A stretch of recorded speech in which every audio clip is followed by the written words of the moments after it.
I don't remember the song ending like that. I don't remember the song ending like that. Oh, fuck, I can hear me. Oh, it's looping it to... Alright, the song from the top.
Welcome. Hold on. We gotta show up. Welcome, Ultraers and Switchy sisters alike, to episode 7 of the weekly episodic gaming adjacent live stream podcast show. This is Switch to Ultra, our third ever Super Tuesday episode. We are now only a mere 24 days away from the release of the Nintendo Switch 2, which means only 4 more episodes of this show, counting this one, before that big day on June 5th. But for now, we are still in May. Welcome to the Switch 2 Ultra family. I'm your co-parent, BHultra. And I am your co-parent, Switchy. And tonight we are joined by special guest from hit video obligatory total drama video 2024, The Dan, The Man Show. Yo, what's up? I'm the child they did not want, but I'm here anyways. And that's ultimately what makes a good family, is a solid foundation. Not the people that wanted to be together or chose to be together, but the ones that were bound together by fate, by broken protection. Now, if that doesn't scream a loving family, I don't know what does. Exactly. Love is hard. Anyone that ever says love is easy is truly not felt it. Or never love felt is a long journey. Mm-hmm. And I am not excited to start that. Anyway, Switchy, do you know why we are doing a Super Tuesday episode today, of all days? We are doing it because I was in Atlanta from Wednesday afternoon to yesterday, Monday evening, and that was because I was at a certain convention called Furry Weekend Atlanta.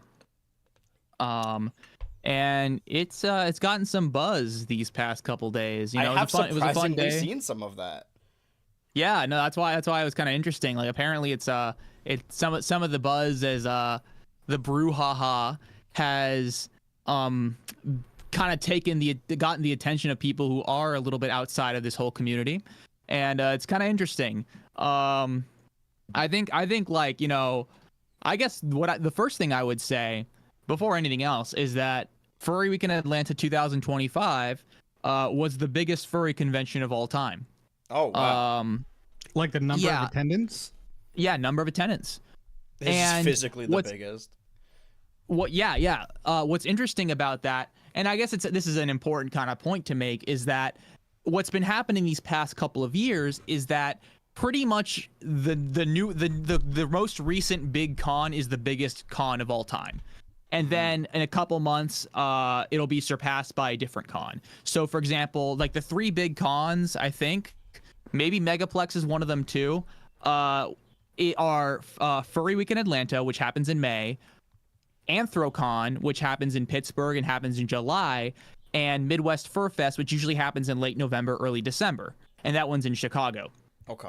A little bit outside Chicago. And usually what'll happen is that the new like FWA gets like God knows how much, and then a few months later it gets surpassed by Anthrocon. Probably it's probably a pretty safe bet that this July Anthrocon is going to surpass FWA. Because that's kind of what happens. But what's so interesting is that I've done this was my third FWA. So the first one I did was in 2023. Second one I did was 2024, and you know you guys can figure out the rest. And this time around, I forget the exact figure, but I'm pretty sure the amount of people that went to this year's FWA was like 17.6 thousand. So that's a lot of people. And my first Furry Week in Atlanta, which took place in 2023, had only 10,000 people. So it's gotten a 70% increase in the past 2 years, which is crazy to think about. I mean, I guess furry culture has grown a lot. It seems like that's the case. I was going to say, do you think like a major boom happened post-pandemic? Because I feel like there's a lot of people niche say subcultures that really blew up in that time. It's funny, you know, now that I'm kind of like skirting my mid-20s, that I know a lot of people now having discourse about, I saw someone making a post about, oh, I hate pandemic furries or whatever. And you know, that is just, I mean, we've talked about it on the show. It's this like annoying thing of 25-year-olds for some reason having a lot of beef with like 20-year-olds or whatever. It's like, bro, I grew up on fucking Wizards of Waverly Place. You grew up on Dog with a Blog. We're so different. We're so I talked about it forever ago, but I remember when there was that like Adult Swim TikTok trend that I really liked, that I remember hearing I love that trend. A very small and loud voice saying like, these kids didn't watch Adult Swim. It's like, what do you mean? Kids are definitely still watching Adult Swim. It's a rite of passage. And it's way easier to consume adult content now. Well, adult content quotations. Yeah, well, I mean, no, exactly. Yeah, of course, it's definitely easier. I mean, even the networks are trying to get this adult skewing content to show up more on these networks. I mean, I think it's overpassed Cartoon Network's runtime at this point. And it's just mainly what they're focusing on. And we don't have to talk about it for elongated periods of time, but there has been a lot of learning with Pibby discourse the week leading up to this episode, the time in between. And I would say that is probably the most valid complaint, although it's not unheard of for Adult Swim to have a show that is quote unquote technically adult, but it seems like the majority of the audience is young children. That's probably not why they didn't go with it. I believe they probably didn't have any intention of going forward with it regardless, but I would hazard a guess that's probably part of why, maybe they don't care about that. Maybe they don't. Because they've had shows that got really popular with other audiences that they weren't necessarily shooting for. it's interesting. I think a big phenomenon, and this is a cultural observation of the past, of frankly this century, this millennium too, is that giant, big new cultural touchstones aren't coming out as often. There aren't as many things that seem to be definitive of a decade. So people make the observation that the 70s and the 80s and the 90s were felt like a cohesive thing, while 2000s, 2010s, there's less of a unique identity each decade has, and maybe that's just us kind of having a bit of a recency bias about it. Yeah, I don't know if I agree with that. Yeah, there's definitely arguments to be made. That is a general thesis I've seen, where that a lot of elements of culture kind of plateaued after 9/11, basically. And I would argue they're against it in a lot of ways, because there are a lot of things that have kind of come in and out, especially when you consider the technology and how that's changed things in just the past 20 years. This is something we've touched on before, of people made like those nostalgia edits, like, oh man, remember this era? And specifically in the edit, it was like Wind Waker and also Five Nights at Freddy's. It's like, man, these aren't even like maybe you were a kid when both of these came out, but these are definitely not distinct eras. It was like Wii games and like Happy Wheels. Like, man, this is not the same thing. Dude, were you a kid for 14 years? I guess like what happened, man? Be a kid for 14 years. Grow up, man. But I have always heard that the 2000s are kind of just a holdover from the 90s, and I strongly disagree because of one word. Get ready. Leather. All right? The Matrix came out in 99. There was a bunch of bands that would use it. I don't know if you remember how big leather was. Leather everything in the 2000s. But the Matrix was a moment. Too. So much so that, and I don't want to talk about this for too long, but there are, national, I don't know, I guess a national tragedy. There were like very public and infamous school incidents that people still to this day believe were worn by like people in long leather trench coats, when neither of them were actually wearing that. It just kind of sort of like a Mandela thing, because everyone was wearing leather. I didn't know that. Interesting. I just assume, when I think of that when I think of that event that I will not go in detail about. Yeah, the infamous. I imagine the people involved wearing those kind of long leather jackets, but that's just like I could be wrong on that, but like all of the footage and images that exist of it are like there's no leather in sight, so maybe there were like first-hand accounts of them wearing it in the parking lot or something. But I associate the 2000s with leather, for better or for worse. Also, there's a very Y2K aesthetic, but Y2K always felt like a marketing scheme more than like the way people actually acted or dressed. Sort of like retro futuristic. And that's what I really like. I'll get to the ranking later, but I really like about a show like Andor, or like any of the new Alien movies, or the most recent Alien movie, is they're like sci-fi set in the future but made in the 70s. So everything is still very analog, and it has its own unique feel to it of like retro futuristic, and also that's the aesthetic of the upcoming Fantastic Four movie, and it's a very specific look that I really, really like and admire. Yeah, but I do think there are factors that differentiate the 2010s and the 2000s, specifically like just internet content in general. Yeah, the way internet content has evolved, and kind of how I think meme culture has developed and in some ways blossomed, in some ways rotted. I think I always like to say that meme culture stopped being a grassroots thing the day that the Savage Wendy's Twitter thing became a thing.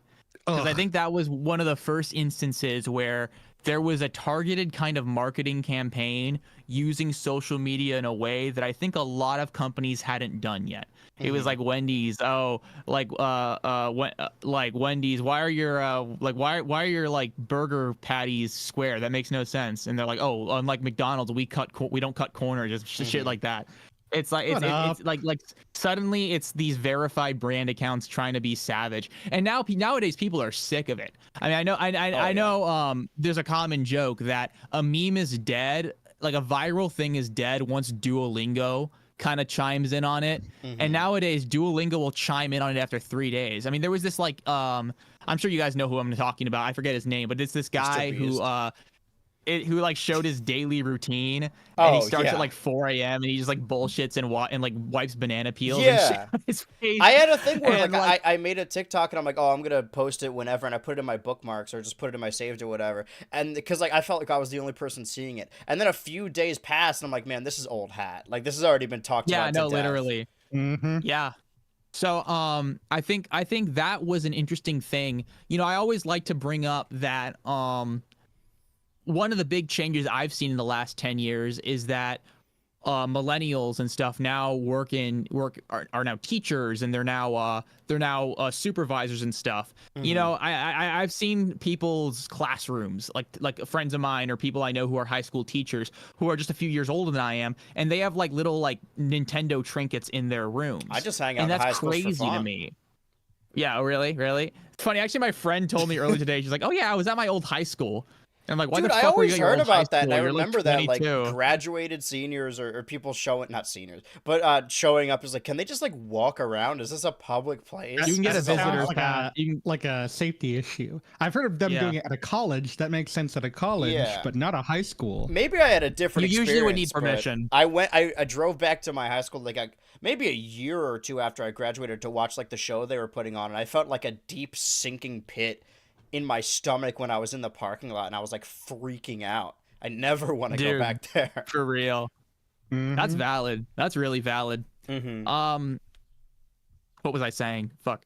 Oh well, I guess like I now see, you know, people whose classrooms they have like little like Nintendo trinkets in their rooms. And that's always been interesting to me because I think as a kid, when I was a kid, I don't want to, you know, like adults in my life did not play video games. Not at all. My parents were already adults by the time that like home video game consoles became popular. So it never became like a habit for them or a thing they do in their free time. So the idea of someone over the age of 30 playing video games was just like nonsense to me. Like I assumed that like that's just a thing that would never happen. But now people have gone older and they didn't stop playing video games. Actually, my boss, who's in his 40s, he was posting in the group chat earlier today In the Slack. that he's like staying home and playing in the fucking Slack that he was staying home and playing Oblivion. And it's That is and funny. I can't even imagine that, because as a kid I just like my life, it felt like video games were a thing that I wasn't really allowed to do or something that was bad for me. And I think in a lot of ways that paradigm has lessened. And I think a big part of it is just the fact that people who grew up playing video games are now adults and they now have their own professional lives. And because it was a meaningful hobby for them as they were kids, they kept doing it. I have seen a huge, not resurgence, but just that is a very common trend with millennials and even like older Gen Z is not really, and I'm not saying this is a bad thing. I actually think it's really empowering, is not letting go of those things that are viewed as childish. Yeah. Just collecting their plushes or Pokemon cards. Granted, I do think there's a fine line walking between adults enjoying things predominantly made for children and adults taking up those children's spaces. And that's a common discourse about having no spaces for children on the internet. And I've always been very staunch in my take that I'm like, if kids want to watch TikTok, like you have to have a TikTok account to watch them. So if they want to watch TikToks or watch Twitter or Discord, I think those are just straight up not places for children at all. So I don't mind when people are having like bluey discourse on Twitter or whatever. Because I'm like, well, if you're arguing with a kid on Twitter, if I accidentally end up yelling at a kid on Twitter or whatever, they just straight up should not be there. And maybe I'm using that as a smokescreen so that I don't need to like let down or anything. But I mean, what's the cutoff for kid, I guess, in your eyes? Like a legal adult. So you think like full 18? Okay. Yeah. I guess. I mean, I see what you're saying. I think that like, I don't know. I think there's like a gray area kind of thing. Like it's think definitely maybe like impossible to police. Yeah. I mean, I know some states have done like, you know, they're doing the whole thing where they're trying to ban it if you're like under 13 after like 10 o'clock or so. I don't know the whole details or anything. Yeah. But like, it just it seems like an inevitability at this point. And you know, you either are gonna fight it or you're gonna embrace it.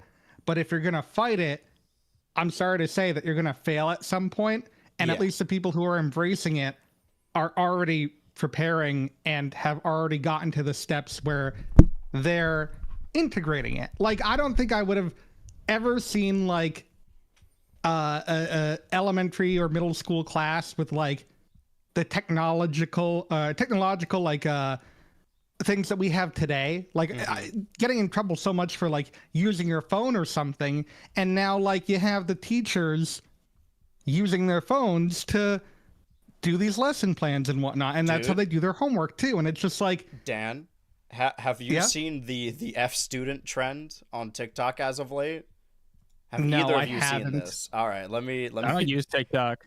Let me open this up for you. Let me show you guys, because this isn't gonna change your tune, and I'm not using this as an argument, but what you just said just like zapped it back into my brain and reminded me. It's gonna play. Okay, let's see. I'm just gonna look up F student. I hope nothing weird shows up when I'm looking at this. Okay, I am logged in. All right, give it a second. I'm gonna use my QR code. Everybody. So that's where on the very tail end of being in school is when we were sort of given a technology to like bring up, but I think it was only the seniors, if I remember correctly.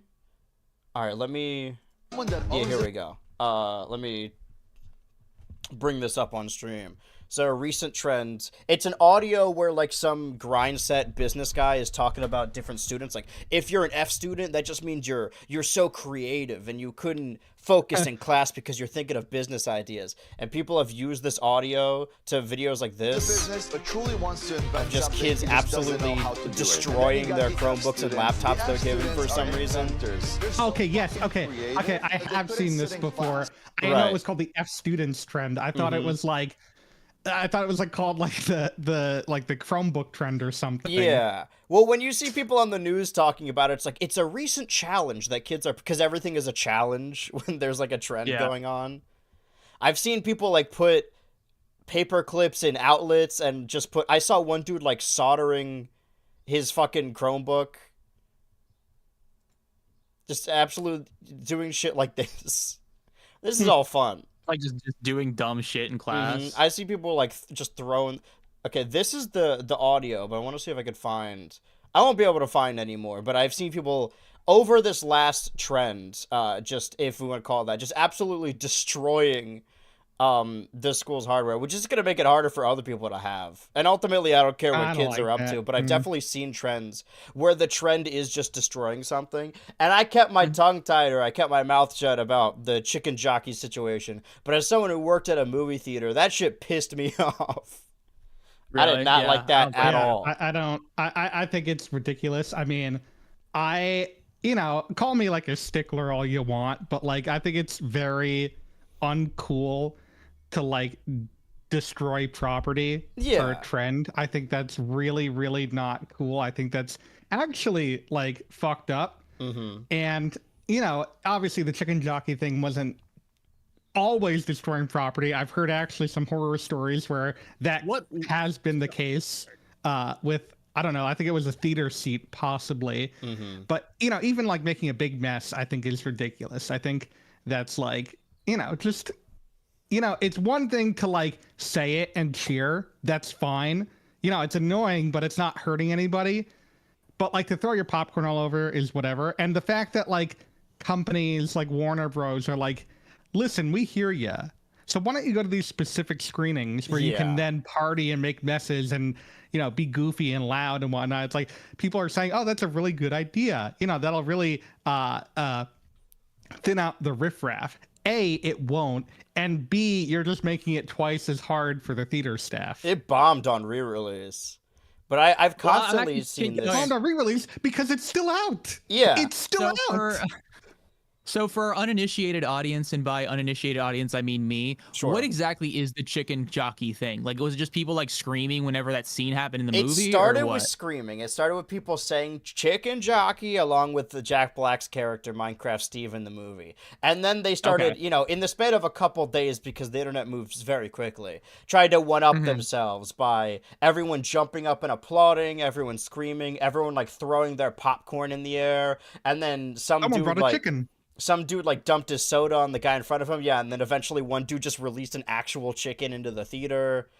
Cops were called, fights happened. Like, it just, everyone tried to one up themselves. And I don't really go to concerts often, so Switchy, you could probably talk about this more. But I've definitely heard people talk about again, like another, like, oh, this crop of kids post-pandemic, whether or not it's people blowing smoke out of their ass or it's a real issue of the etiquette of concerts when it comes to focusing more on how you are perceived and what you can post and what content you can make out of a social strongly situation. Opinionated on that. Go ahead. I am strongly opinionated. And, you know, here's the thing. So actually, what the biggest TikTok I've ever posted was and this is, you know, it's corny or whatever. People can make fun of me all I want. You know, there was a like early 2023, there was a joke someone posted in like the Death Grip subreddit where it's like, I'm gonna wear this to the concert, and it's like a spin, it's like a propeller hat and like overalls and shit. And that kind of became a trend where people would occasionally go to the concert just dressed like that. So me and a couple of my friends, they're actually kind of like somewhat decently well-known people on like music Twitter circles.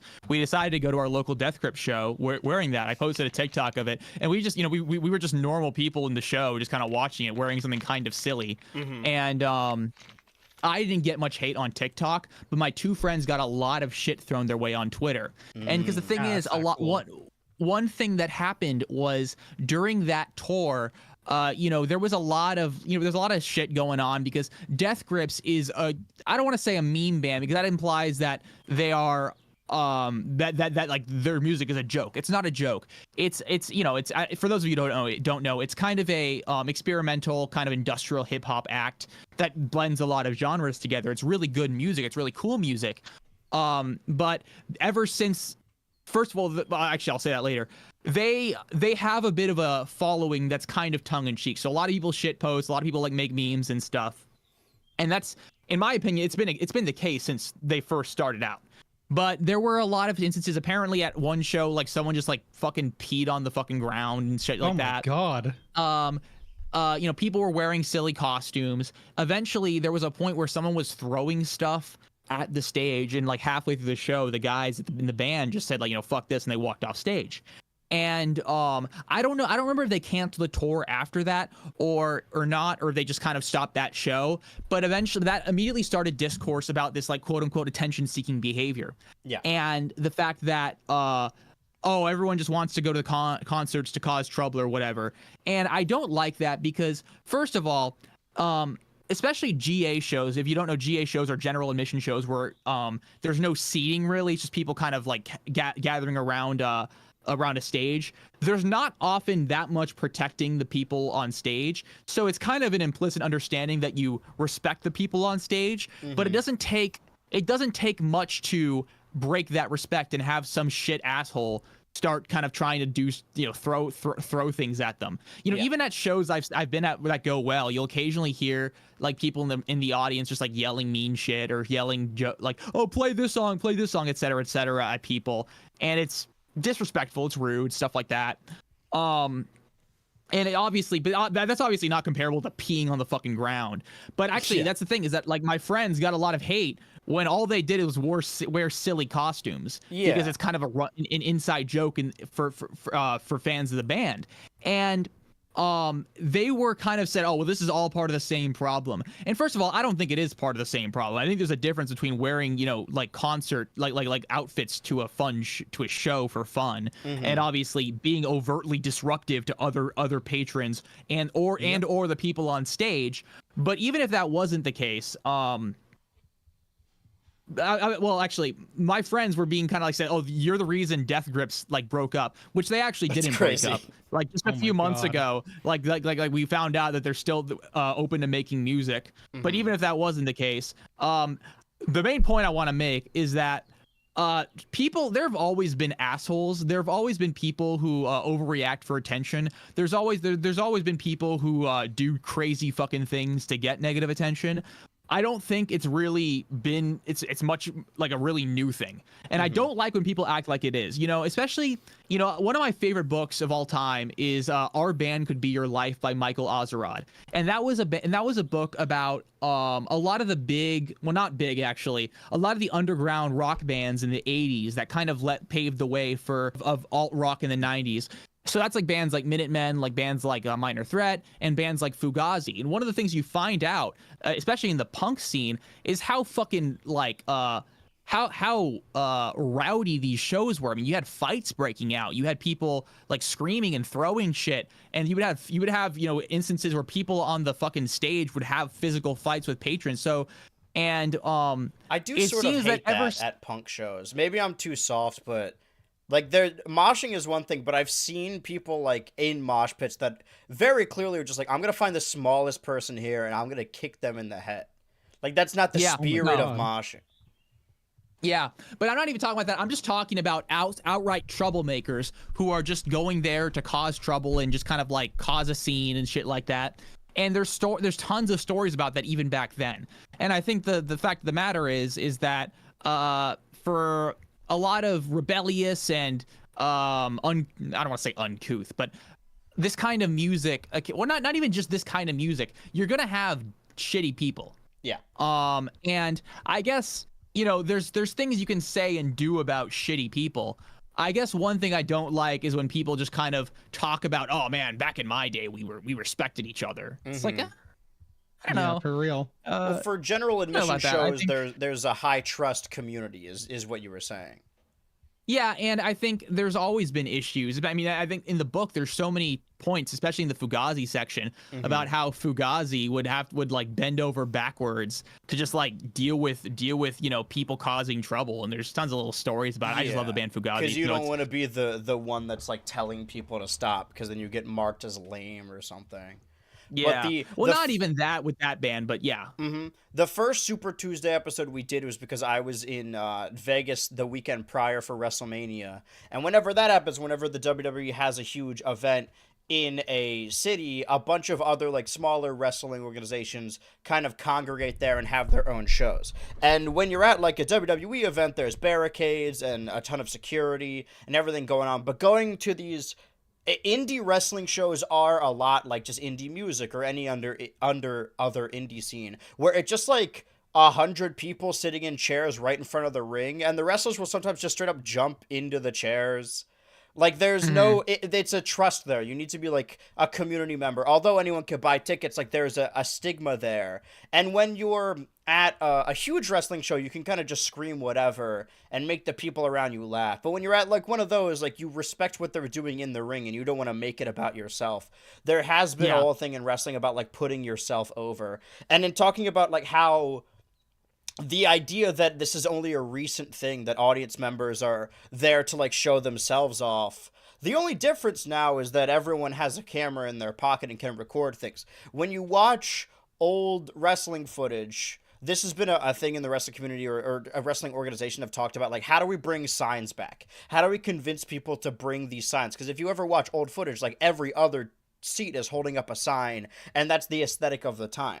But the reason that happened is so you could hold up your sign on the show, and then when you go home and watch the show on TV, you could find yourself. You could point at the screen and say like, oh, look there I am, Gary, there I am. But when you have your phone, you could just like record where you're sitting and post it on your story. There's no purpose to bring a sign, because if you want your thoughts to get across, people already know you're there. And we could pretend that like people don't like posting about places they go. I like living in the moment, but whenever I am somewhere, sometimes I like to take a picture or video just so I can post something about it. It doesn't mean I'm recording the whole thing or consuming or engaging with the entire piece behind a camera. It just means I filmed like something. I think that's I definitely agree. Shows.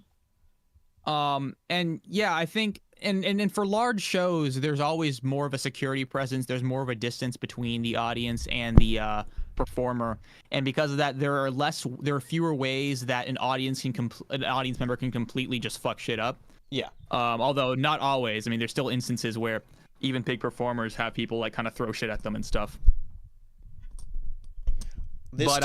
Around this time, last year in May, the three of us, we were actually in Atlanta together, if I remember correctly, because we were at a week later. But yeah.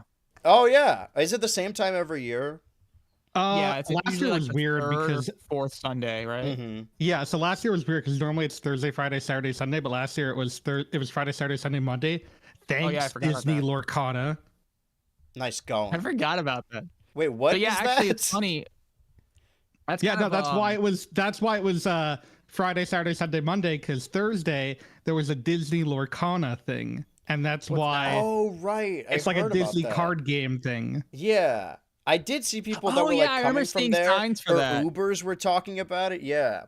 At some And point in the event, nobody liked it because it kept they kept having to reroute escalators and staircases. I'm like, dude, you that was a have nightmare. so many escalators for us to use. Just let us use it, please. You have to walk all the way to the back. I've been there twice, and last year's I really enjoyed last year's, but it was a mess. Yeah, that was my a first mess. year last year, and there was stuff on the bottom floor and stuff on the top floor. So if you wanted to cross between them, you needed to go up and down 2 sets of escalators, and that's where all the traffic was triangulated. So everyone was there, and we were like salmon. We were just jammed in there. I totally forgot about that. All I remember is leaving the convention, going to Waffle House, and then deciding to go see the Garfield movie.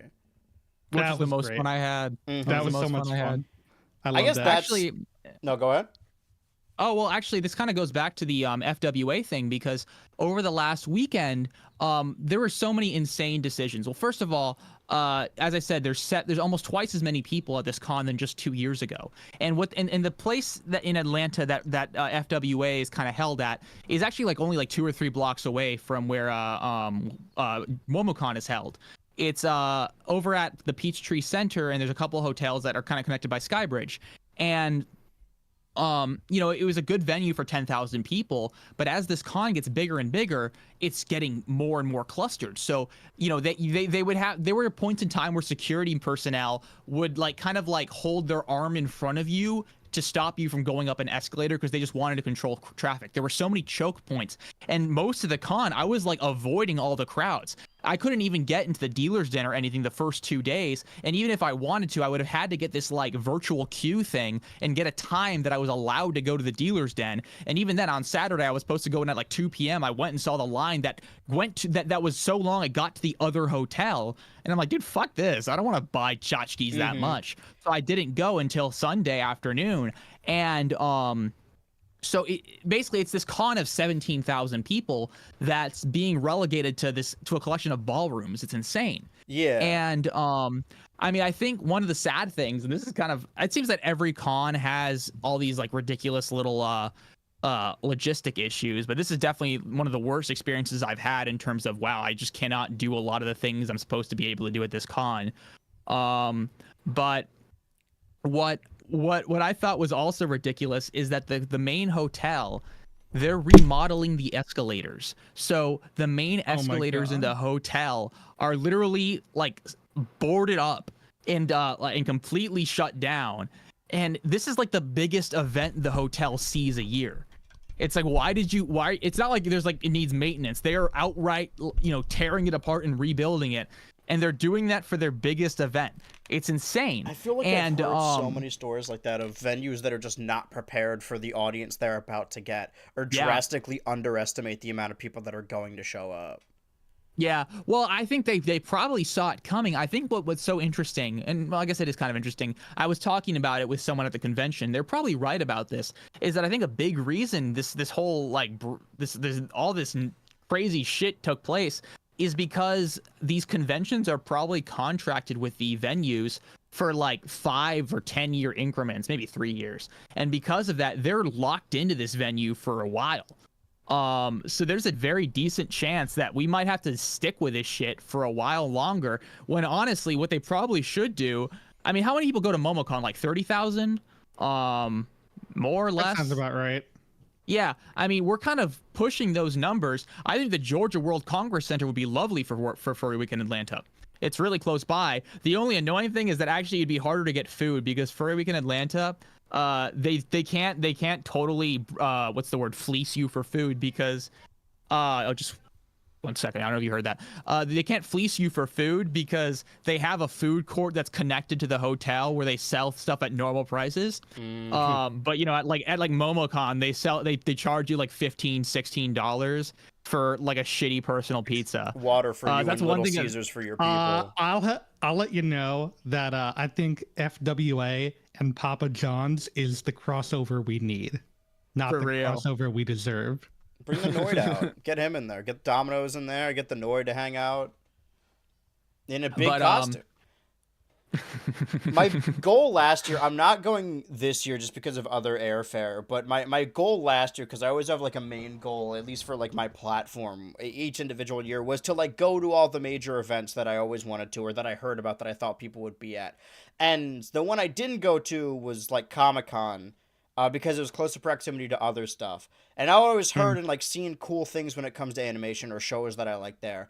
But like you were saying of the lines wrapping around, most of what I've heard is that like 80% of being at Comic-Con is waiting in a line for something, which is not something I necessarily want to do. As I get older and older and like just kind of cement my platform and become fans of people you're friends with, even if you still like what they're doing, that like these big events when there's like, oh, you can meet this creator or this YouTuber or the streamer or whatever, I have less of a desire to like go up and meet them and have them like sign something, because I'm like, man, I might work with this person someday. I just don't want to wait in line for anything nowadays, honestly. It's kind of stumble across. Dude, I'm not waiting in line to like get a fucking picture with someone for 10 to 15 Yeah, when I was at VidCon, I just wanted wanted to people watch. I didn't want to wait in line for Smosh. Like, they're cool and all, but I'm like a couple degrees disconnected from that, I think. I'm nowhere near that level, but...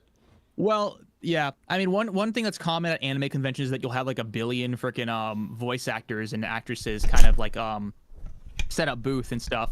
And I think you're actually allowed to go up and talk to them without paying them to, you know, say something for you or take a picture or sign something. Yeah. But I didn't know that, so I never did it. And also, I didn't want to wait in line. Yeah, why would you wait just to talk to them? I don't get that. Rebel Taxi back in the day would have, like, intros by voice actors, and it was always, like, footage of him, like, walking up to them at the table and saying, like, oh, can you say this? I have too much anxiety. I can't imagine, like, going up to someone at a table, be like, "Oh, could you read this off?" And it's like some shit I wrote. It's like, dude, I don't want to do this. Like, I have to imagine he wears a sign around his neck that says, "I have 500,000 subscribers on YouTube." So, you know, he wears a sign that says, "I'm Rebel Taxi, beat me up." Dude, I gotta do that. I have 60,000 subscribers on YouTube. Just like walk around, tell that to people. When I was at TwitchCon, I told this story. I accidentally stumbled into a phase party, which is like a big Twitch org or something. And I was just hanging out with people, and we started like drinking and going down we were just like, we planned on hanging out later that night. And some of them I didn't really know. One of them was like a model they met at the bar. And we were talking later, and they were like trying to get us all into this party. And it was, you know, it's a party for like fucking 18-year-old or 20-year-old like frat dudes, and they're like, only girls, we're only letting girls in, we don't want too many guys in here. And so they were finding a way to like get us in as well. And I had already, like, some of these people knew who I was, so they were on the phone with this person at the party, and they all looked around and they said, oh, tell them that he has 100,000 subscribers, say that and get us in. And I was like, please do not say that. I don't want to. It's such like a dickhead thing I don't want to do that. And then I gotta answer questions. But yeah, I mean, we're using past MomoCon to circle around to our points, is that you know that meme of like, oh, you don't want me in a social situation because I'll always be the person that's like, oh, why don't we just go home? Why don't we just all go live? Why don't we cancel? Why don't we go home? I'm like that when it comes to going to the movie theater. Any opportunity that I'm hanging out with people and we're chopping it up that I could be like, you know what? Let's go see a movie. I'll always take that opportunity because I love going to the theater. And that's what they were trying to do with the Minecraft block party meme along.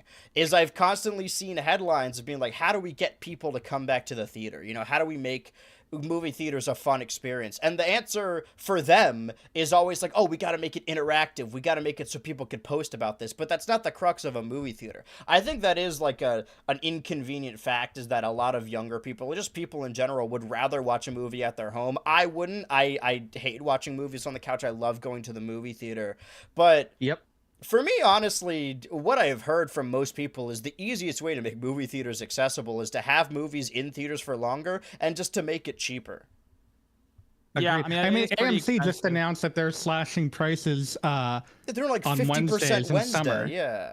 And it's like, more. Okay, that makes sense. We want this. We don't want fucking arcade machines and rock climbing walls in AMCs. I don't go to AMC to rock climb. I go to AMC to watch the Air Bud 5 Fucking- movie. Okay, Yeah, give there me are- Air Bud Interface 5. Apple at AMC, bro. There are people No, that go to the actually- movies regularly, and there are people that have like 1 or 2 movies a year, and that's the feedback when it's come to Marvel movies, is when I think I'm a little bit more kind to a lot of them, because there's a crop of people that grew up watching them that will only go to the theater to see superhero movies, and when they see one that's bad, they'll be like, this is the worst thing ever, this is the biggest piece of garbage, because all they know are superhero movies. And I, who like sees more slop than the average person, I'm like, it was okay. Ant-Man was okay. Also, I've been watching these movies for a while. I don't believe anyone that thinks that The Marvels is the worst one, because I was in the theater in 2014 seeing Thor 2: The Dark World. That Dude, shit fuck sucks. Thor 2. That one's awful. the Thor Dark 2 World, dude. sucks. I think we have a lot of Fucking rose-tinted honestly, fuck glasses The about Incredible Hulk 2017 to 2019. Dude, 2014, that era of Marvel, all of those movies were bad. Wait, what came out in 2014 again? I know Thor. It was 2 like came Guardians Thor of the Galaxy. 2, Guardians was Wait, good. out. I like Guardians. Yeah, I'm trying. I mean, like, there were more, I guess, like Winter Soldier. Doctor Strange Bro, you're 1. gonna- More ones that Oh, fell Winter under the Soldier was radar. great. I like Strange was Winter Soldier. 2016, I like bro. Winter Soldier. Winter That was Soldier was the 2014? best I'm just saying one. people are deluding themselves, because in 2017 there was like a run of 5 really good Marvel movies in a row. And I think Yeah, people and believed that they did were Ant-Man always and good to Wasp. fantastic, which was never the case. They just got a really good stretch of movies one time. Yeah, I would honestly argue, and maybe this is a little bit harsh, I feel like Marvel movies didn't really like get good until like 2014 or 2015. Yeah. Straight up. There was a Well, period where 'cause, when like, I mean, it went Guardians Iron Man's 2, Thor great. Ragnarok, Black Panther, Infinity War. I'm like, oh, those are really good movies. yeah. But that's But, the like- best they've ever done.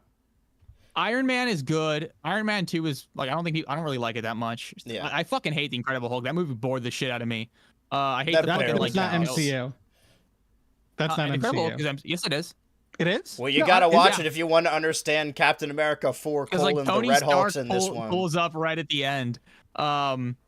But like it is kind of weird because they cast Edward Norton and then they recast him. Apparently, the movie originally had a much longer script, We're gonna use and this like Edward opportunity Norton wanted put it to be Fight more or of a Flight, character piece. above Opus, I think. I saw Fight or Flight this weekend. Oh, by the way, I haven't finished any of these yet. I'm close to finishing Daredevil. The rest of these, I'm obviously watching The Last of Us and The Rehearsal and Andor as it airs. I haven't finished Andor because I'm watching one a week. The Rehearsal continues to be the best thing on TV. I just wanted to get that in there. I saw Fight or Flight with Josh Hartnett because there was nothing else to watch, and I liked Trap. I'll say it. I like Trap. But yeah, I love going to the theater, but I would say the average person doesn't really go as often because one, it's expensive for people. I use the AMC deal, and every time I talk about this, it talks like I'm trying to pitch a religion to people because movies is my religion. You know, I go to the altar every weekend. I do my ceremony. I chant along with Nicole Kidman, and then I eat my little snacks. You know, it's ceremony for me. I think my roommate's vacuuming upstairs. I don't know if you guys can hear that, but I hear like a ringing. oh, bummer. All right, well, I don't give a fuck. Whatever, dude. I can't hear anything. okay, we're good. Abbott Elementary's best show on television, says Twitch chat. I think it's funny. I don't think it's particularly like hilarious, at least not other stuff. But the more movies you see every week, the more stuff you're gonna encounter. Like, and I'm really excited for the upcoming months of May and June. But every opportunity I have, I always want to go to the movie theater because, as much as it's like a fun social event, I do know that a big obstacle for a lot of people is they don't want to go to the movie theaters alone. And I love doing that. I love Dude, just I in the love middle of the doing day it. rolling up to a theater Going when I'm alone? not doing Are you kidding anything. me? Dude, going alone is the best. It is Dude, I the couldn't do that. best. I mean, Dude, unless I'm going honestly- to like a movie that's like a fun, stupid movie. Like, I think I would not have liked Garfield as much if I wasn't with you guys. But like, you know, for the most part, going to a movie theater alone is like, ugh, please, that is my nirvana. It's so You guys want to hear a relaxing. confession? Yeah, definitely. The last time I went to see a movie in the movie theater was Garfield. Oh no. You gotta get out Universal. there. You gotta get out there. Yeah, man. I guess. You- Well, for me, You there's a lot. sinner. You didn't see. You 2025. gotta see Sinners in theaters, obviously. But I you have didn't, not seen you it, and didn't I'm so support upset. Catch Up Entertainment's Looney Tunes the day the Earth blew up. Yeah, dude, I'm like a fake animation fan. Wow. Wow. I didn't love that Wow. movie. I like it more on principle than like the movie Dude, I itself. probably have David Zaslav on speed dial. Yeah. Like I'm You're probably selling I'm us probably in out. on it. We're hiding under the I'm in floorboards and cahoots. like, they're here. I found them. His nickname Bestie on your Ooh, phone. We've got little heart emojis next to it. I'm excited for but Coyote versus Acme. I guess for Off me, of that, principle What I'm alone. excited about. like I think the last few movies I think I've seen it in person, and I think going with people is a big part of it for me. Is that I think the fucking Garfield movie. I think a few months earlier I went to see I can't pronounce it, an Agatha Christie novel movie with my parents. Okay. Back in, One of those like Murder on the Orient Express ones. Yeah, dude, I fucking Oh. love Hercule Poirot. I love that shit. I love that shit. Definitely. But that's like the only two I can remember in recent memory. So Damn, you gotta go I again. also meant to see Dune too, but I Mhm. was going with a friend and he accidentally got Spanish language tickets. LOL. That's So we're that's like, awesome. okay, El Dune dos. We just left. I'm upset because like I'm looking at the upcoming movies. I'm just thinking there's like nothing we can see when we're at MomoCon. I mean, there's movies coming out, but like there's nothing we could see that's just like a sit down and like watch kind of movie. Time to watch Final Like Destination. I know I want to see the new Mission Impossible. Yes. But I know not everyone is like caught up on Mission Impossible, and the fact that it's a part 2 makes it even harder. I'm getting caught Yeah. up. I'm watching all of them. Oh, You're back. somebody in the chat said this earlier, reminded me to talk about it. I do want to talk about it. The last couple weeks or months or so, I've been watching every Karate Kid, Mission Impossible, and Final Destination movie because I knew that they were going to have new movies coming out in May. And then I'm soon going to do it with all the Jurassic Park and 28 Days Later movies because of the new ones. And then later with Tron and Avatar. I like doing this whenever there's a franchise movie. So we can talk to say about the older Karate Kid movies. The only one I had watched prior to this was the 2010 remake. And a couple days ago, I rewatched Karate Kid 2010. Does anyone here has seen Karate Kid 2010 with Jaden Smith and Jackie Chan? I've Or seen remember anything about it? So the original Karate Kid is a story of an inner city kid in New York whose mom is like, you know what, we need a change of scenery. So they move to California, and it's a huge shakeup for him, but it's reasonable that he would move from New York to California, right? It's like, oh man, I gotta learn how things work around here. The remake, they live in Detroit, and the mom's like, okay, we need to mix this up, and they move to China. It's so funny, dude. What does the mom canonically do for work? And she doesn't The one speak thing I remember Chinese. from that Nobody movie- in China speaks Chinese. They all speak English. The one thing I remember yeah. from that movie is Jaden Smith watching SpongeBob in Chinese. That rules. That's the one thing and I then remember. they try and it is a remake, but it's a different story because the kid does kung fu, not karate, and Jackie Chan is not Mr. Miyagi. I love when legacy sequels do this, where instead of doing a direct remake, they just imply that this very mundane thing happens every generation. That happened with the Paramount Heather show, where they're like, yeah, this school exploding actually happens every 10 years, and it's the same people every time. But That's very funny. the Karate Kid 2010, the original Karate Kid, the training montage is obviously like, oh, wax on, wax off, paint fence, paint defense, and doing all these manual labor tasks that teach him how to be good at karate. And in the Karate Kid 2010, the one thing he does is wear his jacket, remove the jacket, put it on the floor, pick it up, and hang it on the fence. Right. But instead of saying wax on, wax off, which is like an iconic movie line, Jackie Chan is standing in front of Jaden Smith and he says, jacket on, jacket off, jacket on, jacket off. I'm like, what am I watching, man? What is this? That sounds like a fucking like sex offense. Yeah. Well, those are my thoughts on the fuck? Karate Kid 2010. Yeah. I wanted to get in there. Dan, I we'll remember talk about hearing you on Nintendo in Twitter a second, but do making you a- have a Mission making a Impossible joke. ranking? Because people have been fighting about this. Oh God, I don't even. You know what? I can't do it right now because I have not seen the first 3 in forever. Although I'll say they probably would be towards the bottom. Yes. I'm one of the guys who thinks that I don't think it always gets better every single time, but I will say the latter half has been better than the first half. Yeah, it's insane that as soon as Ghost Protocol happens that they get immensely better. I like 1. I don't like 2 or 3. That might be a hot take. Again, I don't remember. I gotta go back and watch it again.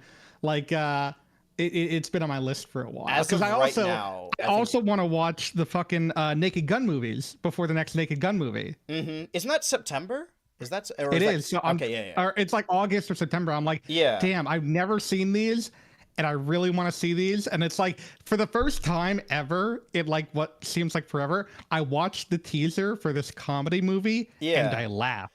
Dude, I laughed. I'm glad you do the same thing where whenever a franchise movie comes out, I like watching all of the previous installments. 2 years ago, I did it for Fast and Furious, watched all those movies for the first time in a row. And that was an insane experience. I did it with Rocky when it came to Creed. But yeah, this year, it's doing Final Destination, Mission Impossible, Karate Kid, and then moving over to Jurassic Park, and then 28 Days Later, and then later in the year doing the Tron series, which is 2 movies, and then the Avatar series, which is also 2 movies. Because I've never seen a lot of those. Did he do it for James Bond or no? No, what was the last one that came out? Because that would have been like a while 23, ago. I think. Oh, really? I don't think I saw that at all. That was No Time to Die. Oh, no, I did not. And I think that's the last Daniel Craig one. YouTube chat is saying, do you need to learn about Scientology to watch Mission Impossible? No, all you need to know is it's about the power of friendship. Ghost Protocol onward, it's really just about how much Ethan Hunt loves his friends. And ultimately, that's what it's all about. And then Twitch chat says Cobra Kai used to be good when YouTube was making it. That is funny, though. That's the most famous YouTube Red series. I haven't seen that. I can't imagine it's like important to watch. I think my parents watched it. Also, I'm sorry about Karate Kid. I'm sorry that you wasted your time with that. Oh, I mean, I'm glad I watched them. You know, that's another. It's on my letterbox now, so I know that I watched it. And then I never have to go back to it again. I can know that I watched it. The second movie is Daniel-san goes to the East, and it's I don't want to play into stereotypes, but I think that's what the movie is doing. That the first movie, he's got like a every Karate Kid movie of the original trilogy, there's a different love interest because they lose the previous one, and then they unceremoniously they're like, yeah, she died off screen, or like she cheated on him off screen, just to like move on to the next one. Wait, really? Yeah, like they don't get the actresses back, so they're like, yeah, she left town, or she cheated on him or something. And in the first movie, he has like a spunky, very outwardly and like abrasive California love interest who he has a lot of chemistry with. And she pushes back against the bullies. And then the second movie he has, and I'm not saying this just to be weird about it. I'm saying this because I believe this is what the movie's doing. The very like the post-war Asian stereotype of like a very docile and submissive wife that's like, oh, like always agreeing with what you're saying, and the fantasy of like flying overseas and claiming an Asian wife to like do your bidding or whatever, which is still a very common stereotype. Yeah. Maybe that's pretty harsh criticism for the Karate Kid Part 2, but I did not care for it at all.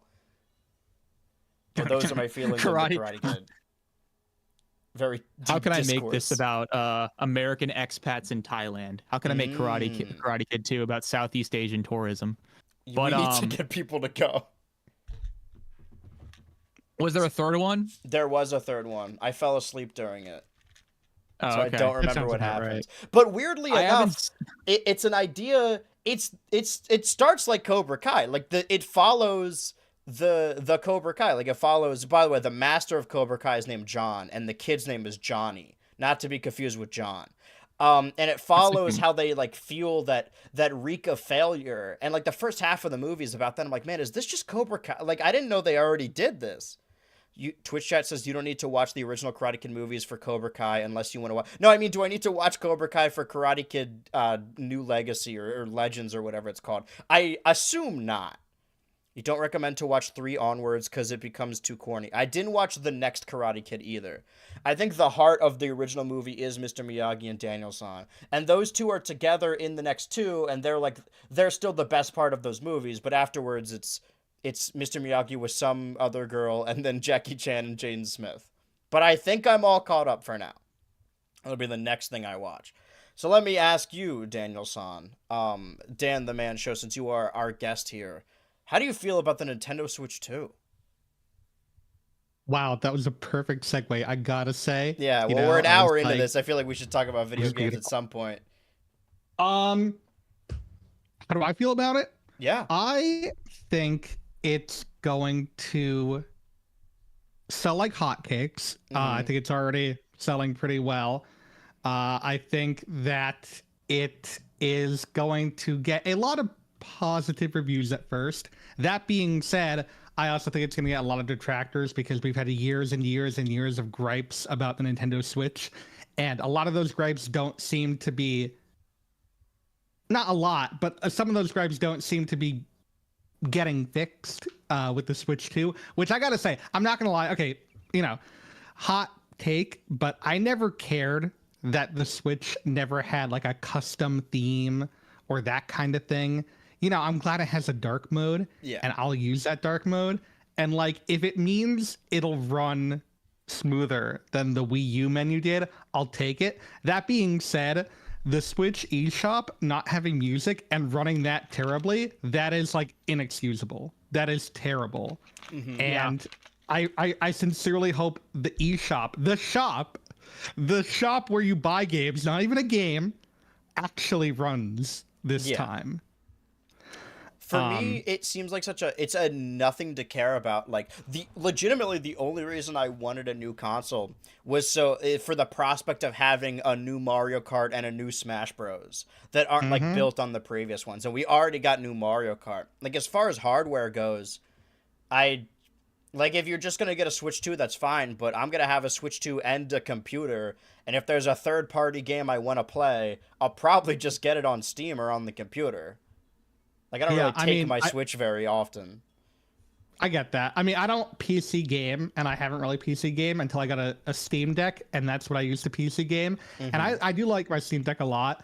But, I'm not really like a PC gamer as things are. I'm a Mac user, so that says a lot about me as a person. So feel free to plug my controller into the USB because I refuse to learn Final Cut Pro. I know. I refuse to learn keyboard and mouse. I still plug a controller into my USB port, even if I'm using my computer. No, same. There are a lot of games that are just like not fun to play with a keyboard. That's the other thing is that one of the big pitches of the Nintendo Switch 2 is like, it has mouse controls. I'm like, I hate to tell you this, man. This doesn't affect me at all. I don't even really a little care. bit. It's like, I mean, I might play Metroid with mouse for a bit, but like the fact that it has mouse and also gyro, I'm like, well, then I'm set. Yeah. Why would I even use the mouse controls? But I mean, like, I said this to you earlier. Oh, it looks fantastic. Uh-oh. That being said, it's a little weird. Dan, you're cutting in and out like a little robot. And it's like 0 word on it. Oh, damn. All right. Hold on. You're good. Nah, he's cutting out for me too. Okay. It's his spirit in the sky slowly fading. So I was saying that, like, Donkey Kong looks fantastic. I think it looks like superb. But it's weird going into this new console, having like no idea what the new Mario game is gonna look like.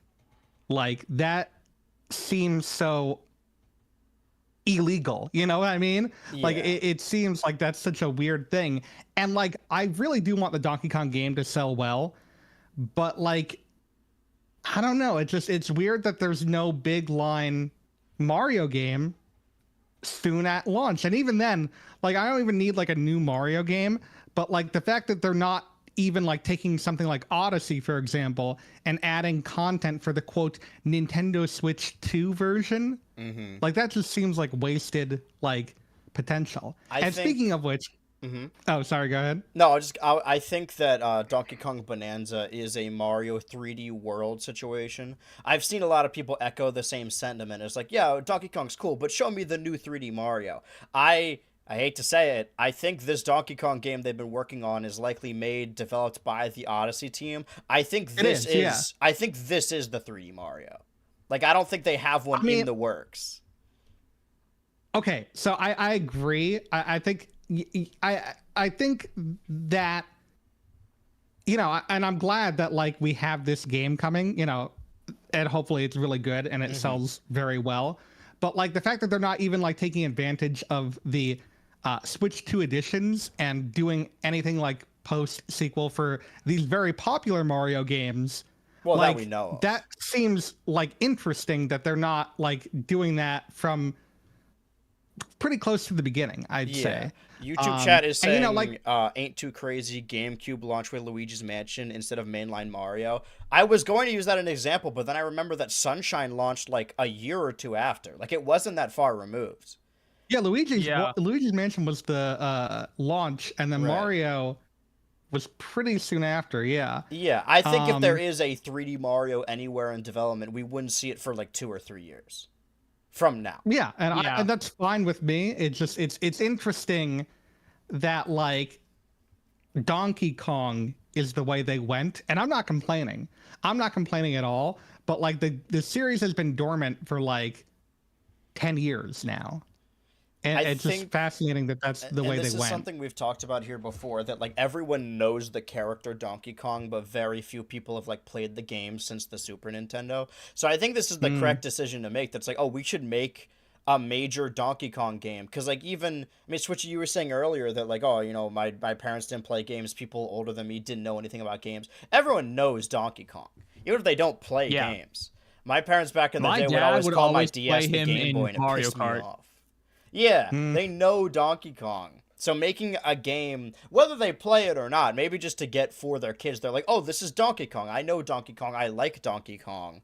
I'll get it for my kids. I can't imagine there's a lot of carryover from Donkey Kong Country. It is very strange that they even bothered to make a port of Country Returns. Like, the farther we get from that decision at the beginning of this year, it seems to stand out way more, because every other, how much they were advertising it. Yeah, every other example of Donkey Kong on the Switch now, they've changed the design already.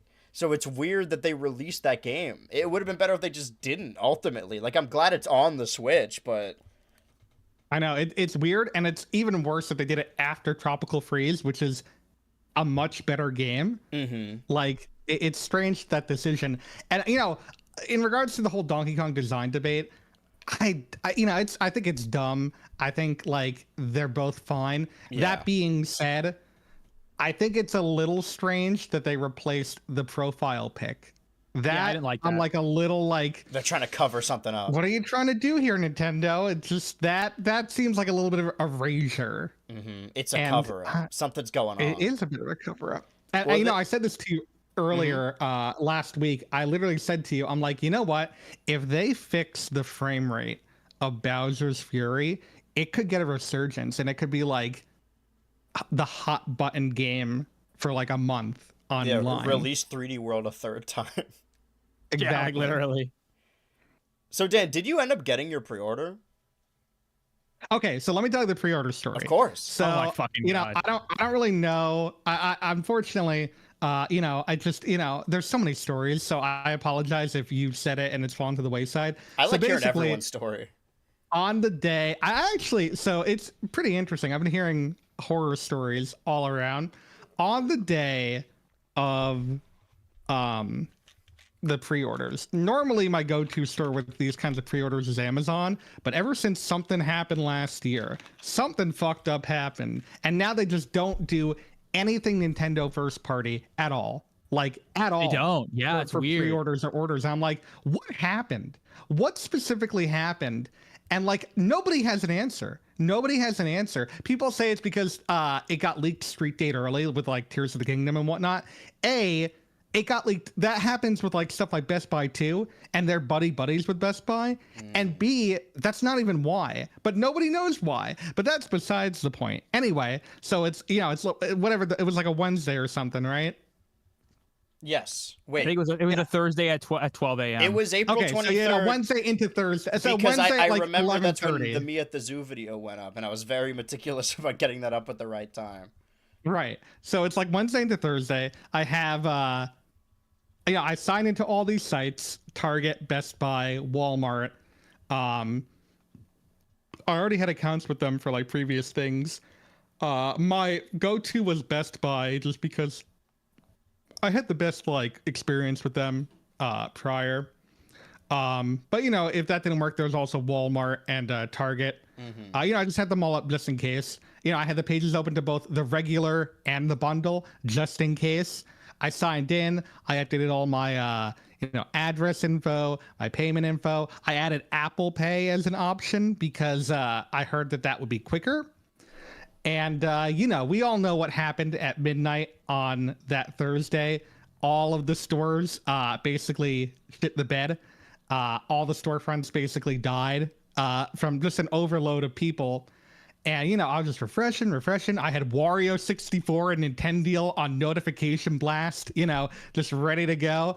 And eventually, I did see it on Target using the app, like the phone app. Mm-hmm. And I added it to my cart, and I checked out. And I checked out with Apple Pay, and it said the payment method was declined. But then I looked at the order and it still went through. Oh. And I'm like, that's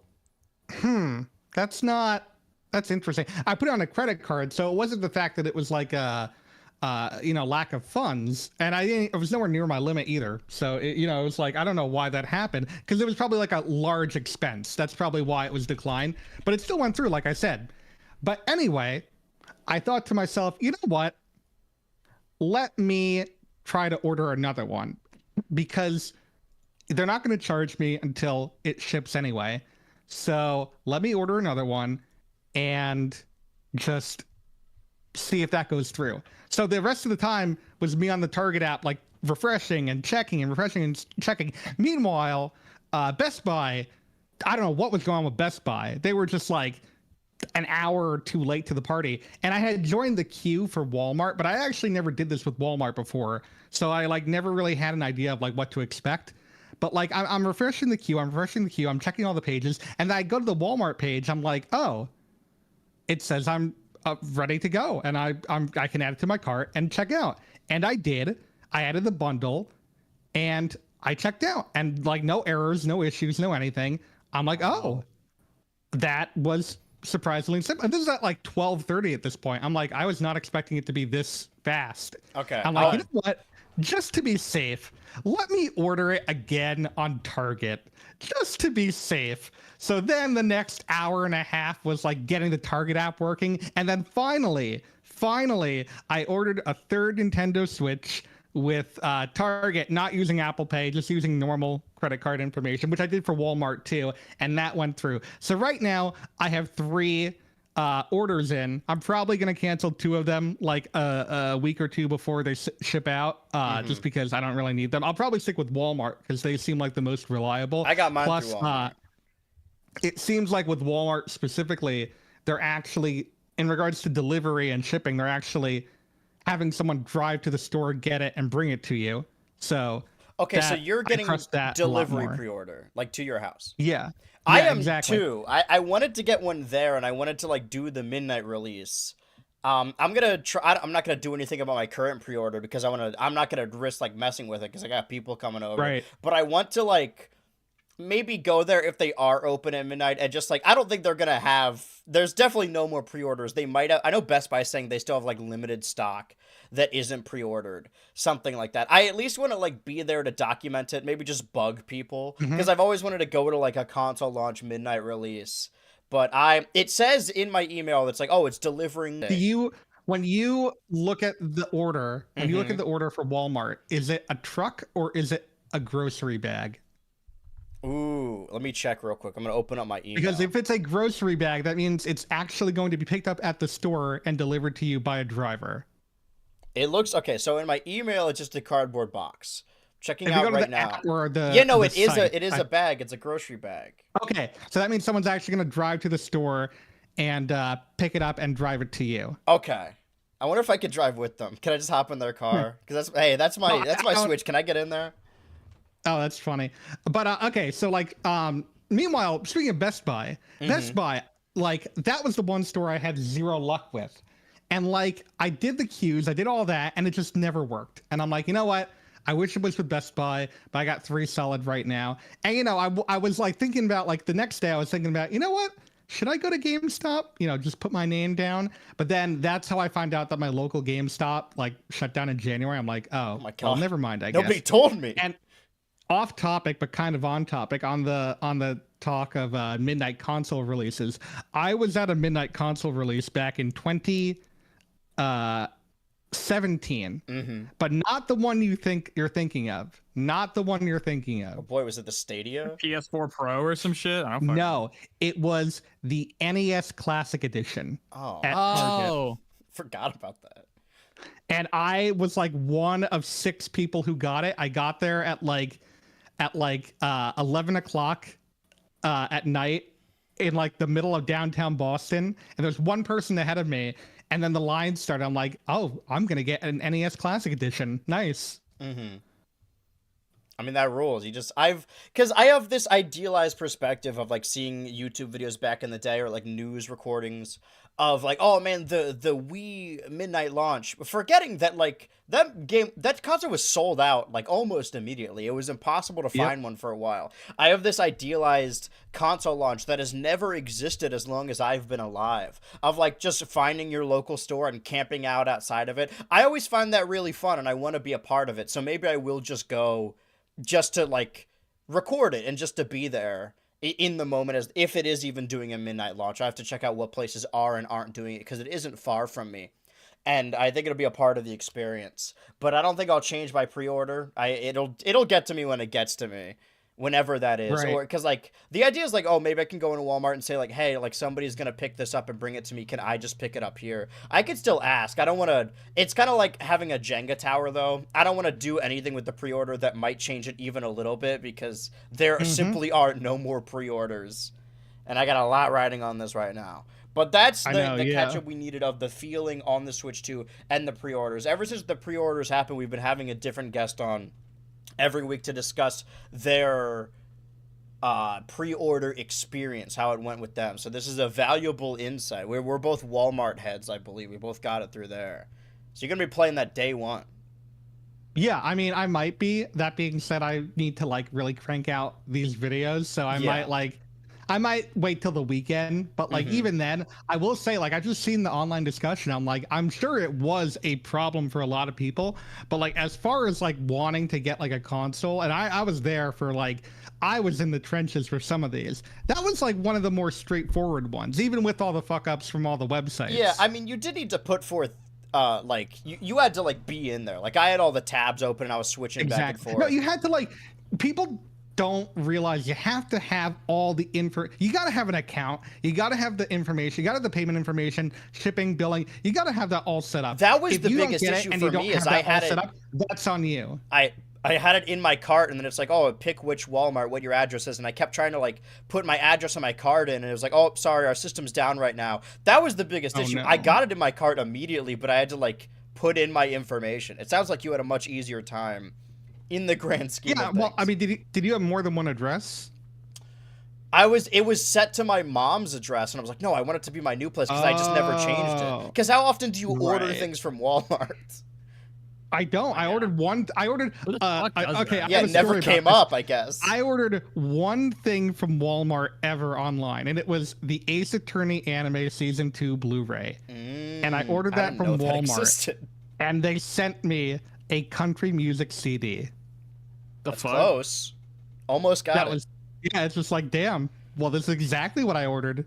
Thanks, Walmart. That's why no one fucking ordered from Walmart. They sent you the CD case, but I'm picturing like you get the Blu-ray case, but you open it up and the disc is just as a country music CD.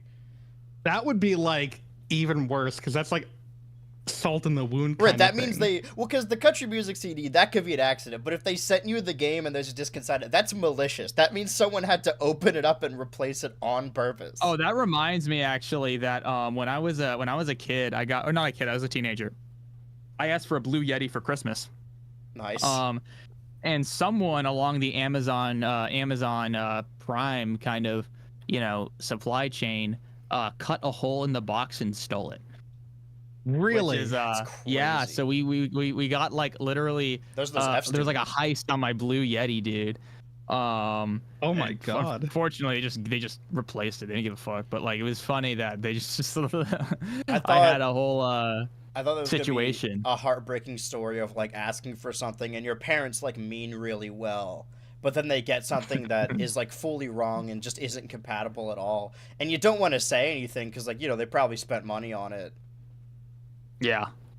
Lee Carvel's putting training. I remember as a kid, I was like, I gotta get the black Wii U because the white Wii U was like 8 gigabytes. Like, you can't get anything on this. Yeah, the white Wii U is stupid. Yeah, nobody wants the white Wii U. Well, I got the white Wii U, and I'd have a smile on my U. face because what am I gonna do? Complain? Santa got it for me. Like, yeah, Santa's a cheap ass who wanted to save $50 for a useless and he Wii U. hates poor people. He does. Santa he told me. It's you know, every time I made a Christmas list when I was younger, I always was like, okay, I want this game, I want the physical version, and I want it for this console. And I sent them the specific link. I'm like, that's genius. You sent it to Santa? I cannot make this any more specific. I even included a picture of what I was talking about. With a I'm like, I cannot make this any more a red specific. circle around it and a red arrow pointing to it. Yes. Dan, I had a distinct era in my life where I was still a kid and still didn't really understand, but I was watching like Screw Attack Top 10s and like the Angry Video Game Nerd, so I wanted to get into collecting old games. I distinctly remember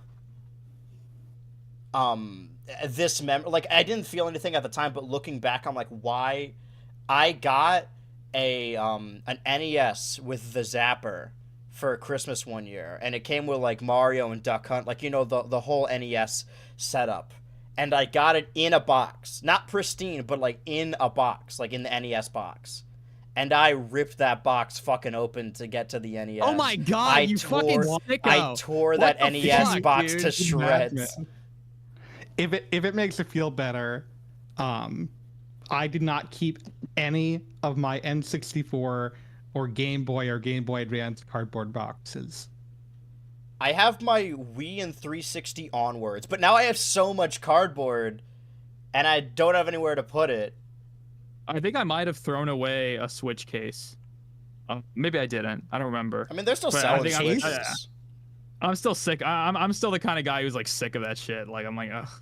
Yeah, it's definitely packing up, and the more and more I get. The coolest thing I have in my cardboard reservoir, though, is when they were, before they were doing Amiibo, but after Skylanders had hit it big, they were doing Pokemon Rumble U, that one WiiWare game. Oh, the scam, right. You could get those little gotcha Pokemon Rumble figures, and they were each like $1 or something, or like $5 or something. And I went to the GameStop, and they had the cardboard standee on the desk with all of the gotcha things, and I knew that in each thing there was one of each Pokemon, and they just put it out. And I was like, hey, I'm gonna buy, there were like maybe 20 Pokemon, and I was like, I'm gonna buy all of them. Like, it's like $1 or $5 for each. I'm spending this money I got from doing chores or whatever, and I'm gonna buy it. All the Pokeballs in there. And they were like, oh, do you just want the box? So I have that Pokemon Rumble U box with all the little Pokeball gotchas in it. I did keep that, and it still has the receipt inside it. I don't know why I ripped through that NES thing, but I regret it still to this day. How old were you? Awesome. What? When was Rumble U? It had to have been like 2013, 2012 maybe? So it was like 11 or 12. So you were like 12. Hey, you think that's bad? You think that's bad? I had okay, so I still have my GameCube with me. Nice. And it's portable. It's got a handle. Exactly. That's the main draw for the Switch. That's just like, you know, Switch doesn't have a handle. It's just the GameCube too. Just the GameCube too. Mm-hmm. But like, anyway, so I have the Game Boy adapter, right? Like the really cool Game Boy adapter. And I guess like 8-year-old me didn't realize that in order to play Game Boy games, you needed the Game Boy adapter and the disc that came with it. And I got rid of the disc. And if you look online on like eBay, that shit goes for like $300. Mm-hmm. Oh, that bums me out. Sorry, and I'm like, man. this is my Joker moment right now. Yeah. This Let me ask, are you the type of people that, like, if you have something rare in your collection that you will sell it for a high price, or do you just like having that proud moment of yeah, I love holding on to things. Yeah, no, that's like one thing. Things. You know, it's funny. I'm glad I nipped my retro game collecting in the fucking bud, because like I think one time, you know, after spending like 3 months of allowance on like an N64 that I didn't end up using that much, I'm like, okay, I gotta like stop doing this. Nowadays, honestly, I could probably like develop a collection and it wouldn't be that like financially impactful. But I think just like the amount of money I spent as a kid, like for how much time it took to get that money, just didn't really make it worth. So I just kind of don't have that habit anymore. The N64 library is very small. One of my resolutions this year is to like, because I'm like halfway through it, because I've always the N64 has always been my favorite to collect and play. And I, every month, try and get a new N64 game and put it on my shelf, because I have these little custom tabs, because the N64 does not have end labels at all. I have those too. I have those too. I got it from, like, Etsy it has some something. weird missing ones. Like, it doesn't have a Mario Kart one. The one I got on Etsy, it's weird. But I got all of the major N64 games, aside from the very expensive ones. So what I get every month is, like, fucking, like, All-Star Baseball 2001 for, like, $5, just to have everything, smart. even if it's not games I care about. And I didn't do this on purpose, but we might as well cover stuff. Speaking of end labels, I don't know if you guys have seen this, but we got the first look at the Mario Kart World case, showing the back, spine art, and front on the Nintendo Today app. I did say I would keep up with the Nintendo Today app whenever interesting stuff happened, and I have not been doing that because I've been intermittently checking the app, and I haven't really seen anything. Keep seeing 3D models. I did see today that they announced they're doing that thing that a lot of these electronics do nowadays, where they have the option to stop charging close to like 90% in order to save battery life. Yeah, that's I did nice. hear about that. But that's the other thing too. Apparently, they also like they didn't show it off, but apparently through that demo, they also showcased that you have the option to lock your Switch with like a pin. So yeah, it is modern technology. I did see both of those, but again, those are things that, like, yeah, they're exclusive, quote unquote, or breaking stories on the Nintendo Today app. But then I just see them on Twitter when they show up on my feed. Right. And exactly. now that I'm looking at this case, I feel like I'm more annoyed now, because I thought when they first showed off the case, I was kind of with everyone that I didn't like how it looked, because I thought this red part here was a part of the plastic, and that the wraparound started here. But now I'm seeing that the red bit, the red Nintendo Switch 2-bit at the top, is part of the folder, but then it just cuts off at the back. You know what really bothers me? The red Nintendo on the bottom. That's bothering down me a here? lot. Yeah, there doesn't need to be both. I do like the centered text and the custom font. We'll see how many games keep up with that. It's going to look so bad on a shelf. The back looks way better. So bad. I am always championing collecting physical games, but when it comes to the Switch, because I take it places, I don't want to have to carry around the carts with me. So the Switch is like, that's like my downloading console. I have Smash Bros, because it came with the Smash Bros controller, the Pro Controller, and I have the Sword and Shield double pack and the Scarlet Violet double pack, and then obviously like Labo and Ring Fit that you have to have physical. But aside from that, everything else I have downloaded to my Switch, which will make it better for virtual game carts and game share. But do we know game share? You can game share with people on the Switch 1, right? Now you can, I think. Because the tab is on Switch 1, but nobody can use it yet because the Switch 2 isn't out yet. So that tab, they updated the Switch firmware. We talked about this last week, or maybe the year before, or week before, that they changed, now that there is a concurrent consistency between the two Switches, but you can't use Game Share until the Switch 2 comes out anyway. I don't know if Switch 1s can use Game Share. I think when you try and use it, it says like, oh, you need a Switch 2 compatible with it. But this is what the cases currently look like. Does anyone have any very strong opinions on the Mario Kart World case, showing the back spine art and front? Okay, here's the thing. If they're going to wrap around, I understand why they have to keep this stuff at the bottom. But, like, at that point, what's the point of wrapping around? You know? Like, what's the point? Why wrap around if you're not going to fully commit to the wraparound? That's what I was saying about the red up here. Like, it just cuts off right here. You can see that. Computer enhance, editor, you can zoom in on that. That the red stops here. And I guess I prefer the back to cover up the entire thing, but yeah. People have said all they need to say about the cases. But ultimately, it doesn't really bother me because I got the... Oh, that's the other thing. Dan, did you pre-order the pack-in with Mario Kart World, or did you get them separately? So as you can see, I don't know if you saw it yet, I sent you a photo, and that is my Nintendo Switch physical collection. Okay. And let me bring this up. You know, if it doesn't, like, scream out to you immediately. I'm an avid physical collector, even for the Nintendo Switch. You know, I am pretty scum like that. What can I say? You like what you like. This is insane, actually. I'm gonna show this on it's stream. a sea of red. Let me Just show a sea this of right red. now. Yeah, just the it is consistent, I'll give it that. You have Nintendo World Championship as well. So you've been keeping up with these Nintendo releases. I've been doing a show on stream recently, like where every Thursday I play different Nintendo Switch games leading up to the release of the new one. And I've been slowly accumulating all the ones I didn't get. Sans your Xenoblades and your Fire Emblems, just because I haven't quite gotten into that yet. I hate JRPGs. Why don't they speak English? Like I can't. I don't understand it. It's awful. But I saw people in the chat earlier saying like talking about having to save up for the Nintendo Switch 2 for the Nintendo Switch 2 summer.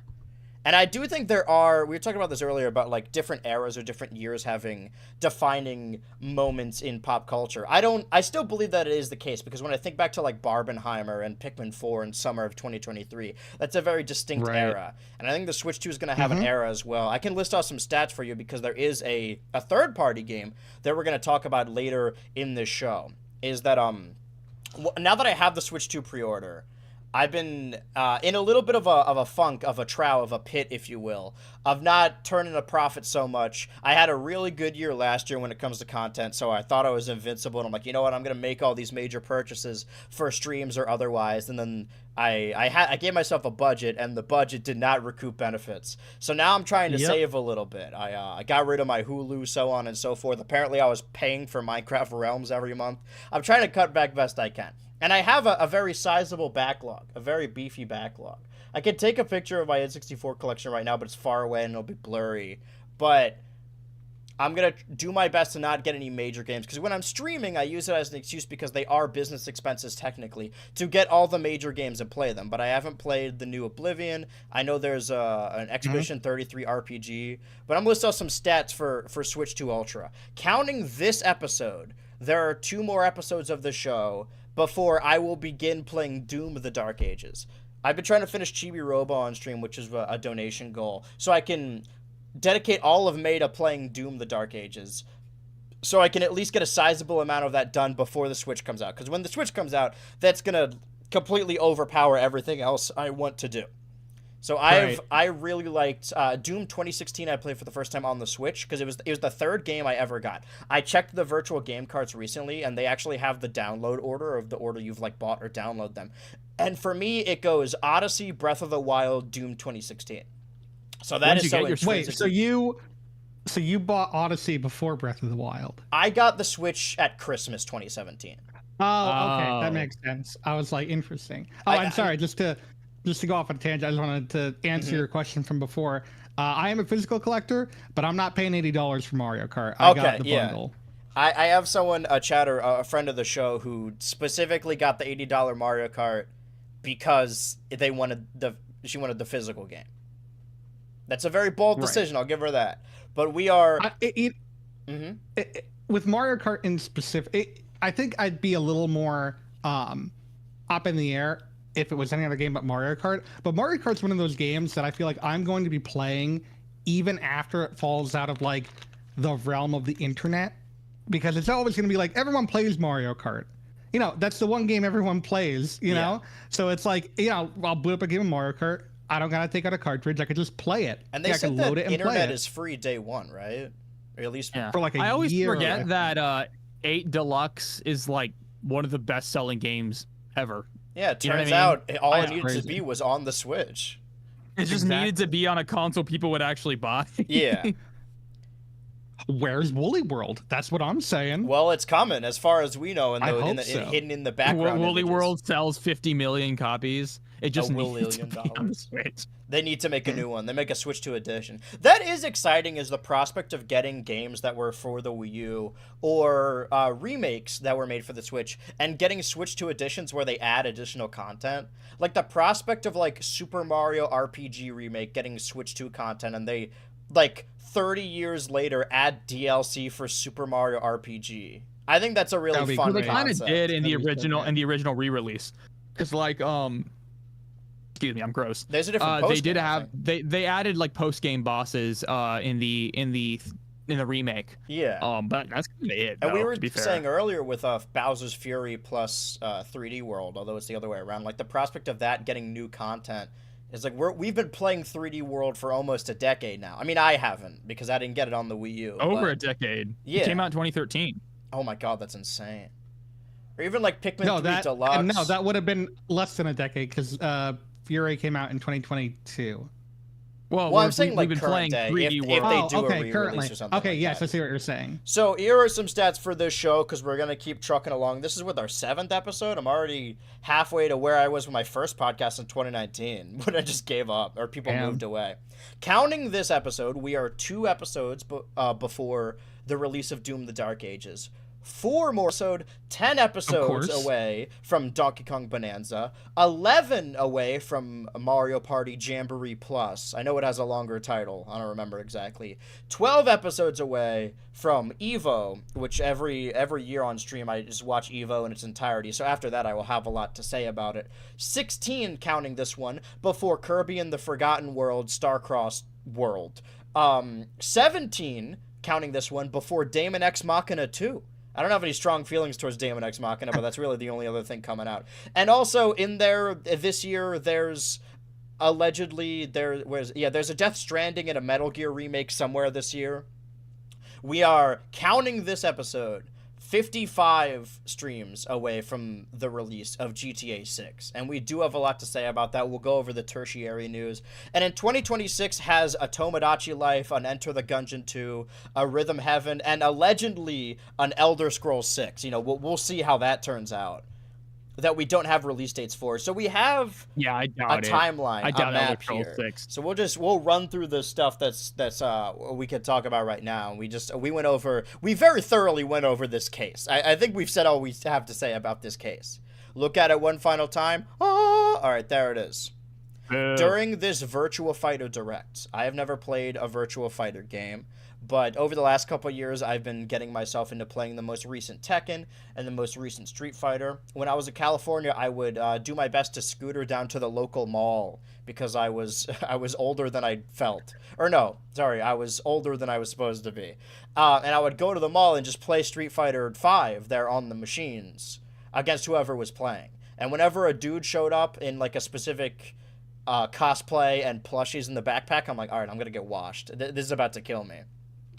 But this new Virtua Fighter game, or Virtua Fighter Revo, because I think Virtua Fighter 5 is already out, is releasing on console, because I think it's only been a PC exclusive for a while, across both PS5, Xbox Series X and S, Nintendo Switch 2, and Steam. So now we have, this says November 5th, 2025, so at least we have an additional game, because Saltia listed off a bunch of other third-party games. Last week we now have an additional game added to that, Virtua Fighter 2025 for Virtua Fighter Revo. This is a Sega game, and I don't know if you guys remember during the Game Awards one year, they showed off a bunch of like, oh, we're going to reclaim all of our titles, and they showed off like new Jet Set Radio, new Golden Axe, and we haven't really heard anything, maybe new Crazy Taxi, but it seems like entering the fighting game sphere is the best way to go about this. Have either of you played a Virtua Fighter game?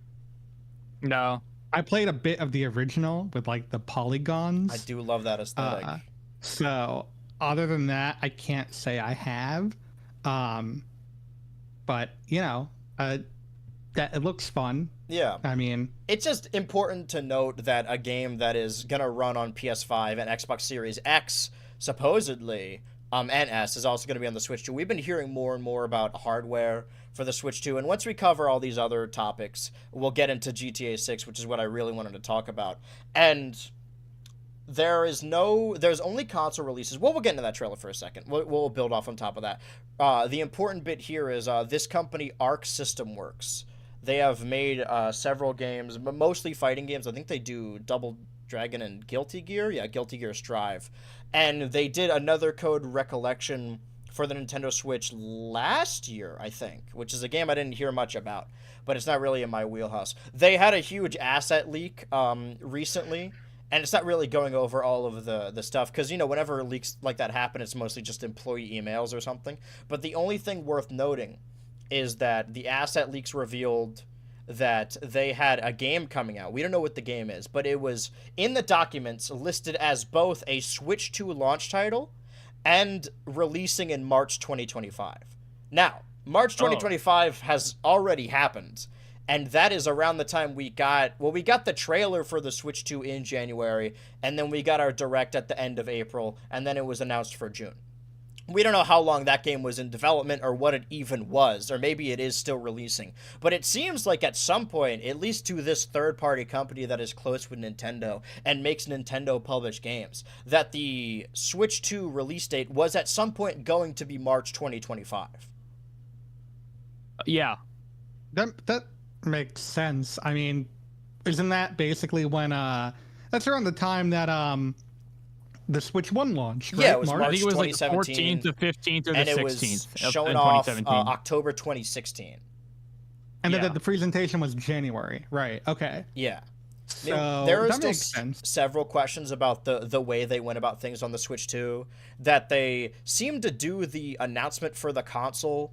Even though it was a full CG trailer, they seemed to kind of do it last minute because assets got leaked.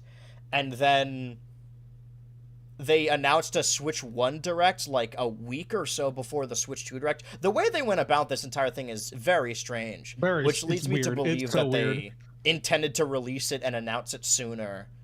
And then had to, but that leads even more questions about the likes of Donkey Kong Country Returns HD or whatever it's called. If that was supposed to be like months before the Switch 2. But we also don't know how far away this leak was from. It could have been from like 2023 and they were shooting for March 25. We don't know how trustworthy this is. I don't know a whole lot about Arc System Works, but I thought it was at least worth mentioning. Yeah, it's interesting. Mm-hmm.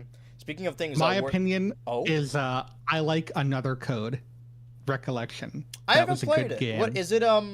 Is it one of those visual novel games?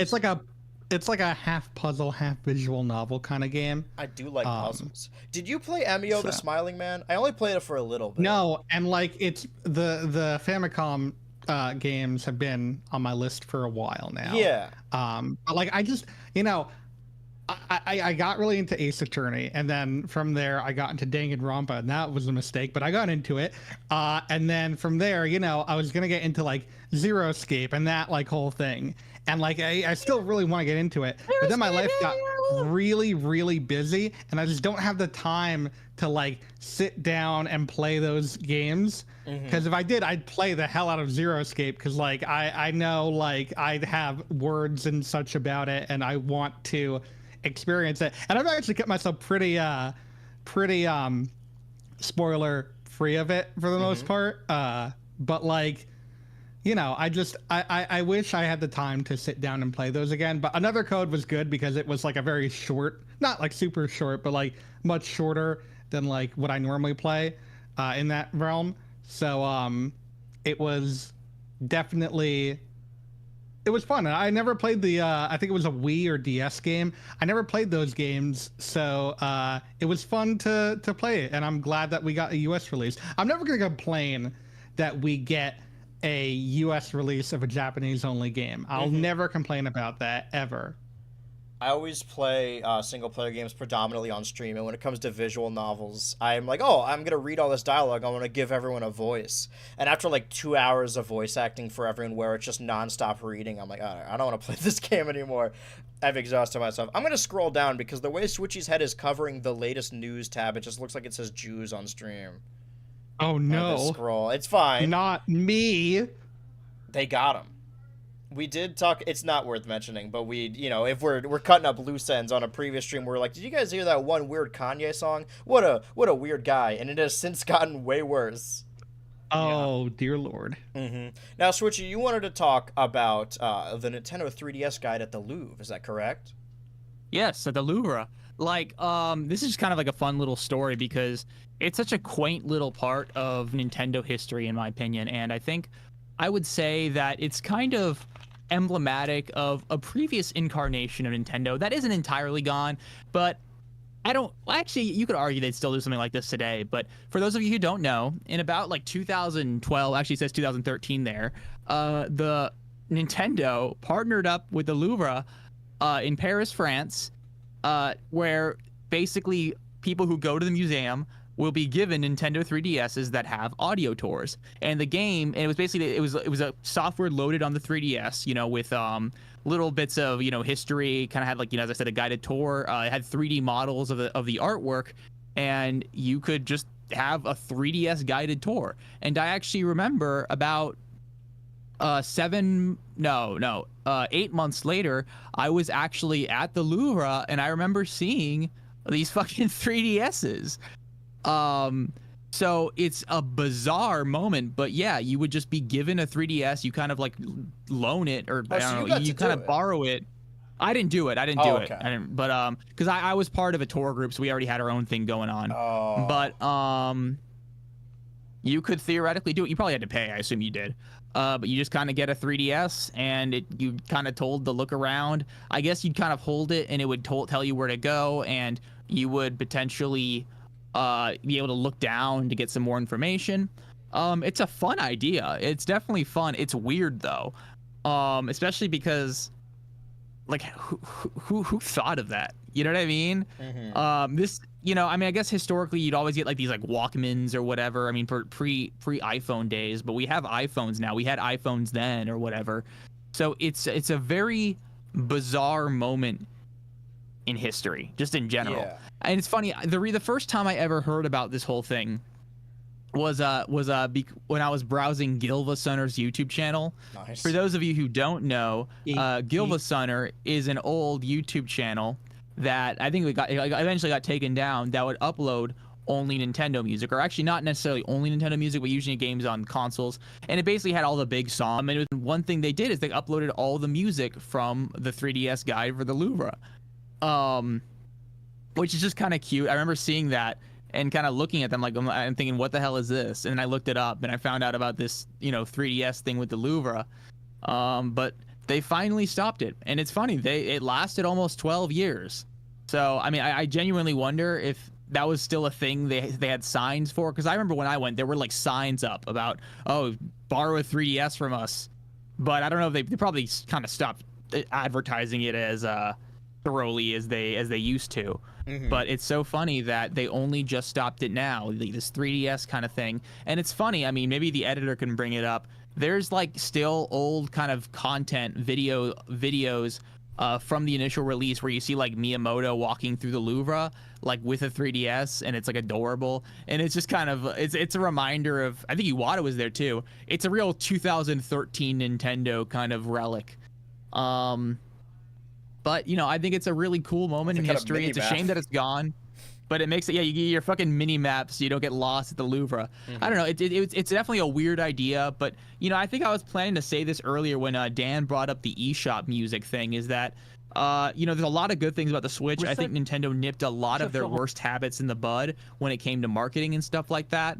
But I think there were certain kind of elements, there's like a personality Nintendo had back then that was a little bit infectious. You know, sorry. I think about how. And yeah, no, I don't disagree with that at all. No, yeah, no, I'm sorry. Right. I'm not trying to like argue. I guess I was reminded of that because you brought up how the eShop nowadays doesn't even have music, and I think to myself like, wow, you know, especially when you think about how the Wii Shop channel music. Oh, I don't know how YouTube feels about artwork, but you know, if it is a problem, editor, cover that painting's boobs. I scrolled down too far. All right, continue. Oh yeah. So I'm like, it probably is fine, but anyway, you know, you think about how the eShop, first of all, runs terribly and it doesn't have music. And just 2 generations ago, the eShop had this like weird bossa nova song that is burned in people's minds and is seen as like a classic. And that is something that I think that is kind of a little bit sad about Nintendo sort of nipping certain habits in the bud that has good things but bad things too. I don't know, I was just reminded of that. Yeah, that's a fair point. I mean, like I said, I think I'd rather have a eShop that works rather than an eShop that has music and also doesn't work. But like I said, that's a good point. It's like unacceptable that it has no music, and it's not like personalized at all. Like, running Mario for like a month. Oh, that's great. Wow, that's so personalized. Ooh, but like, you know. It's unacceptable that it runs worse than the Wii U eShop. That's unacceptable. There's also so much slob on it. Yes, but remember? that's kind of like a little bit of like a weirder, like different issue that like that's a whole It's a very other modern can of issue. worms.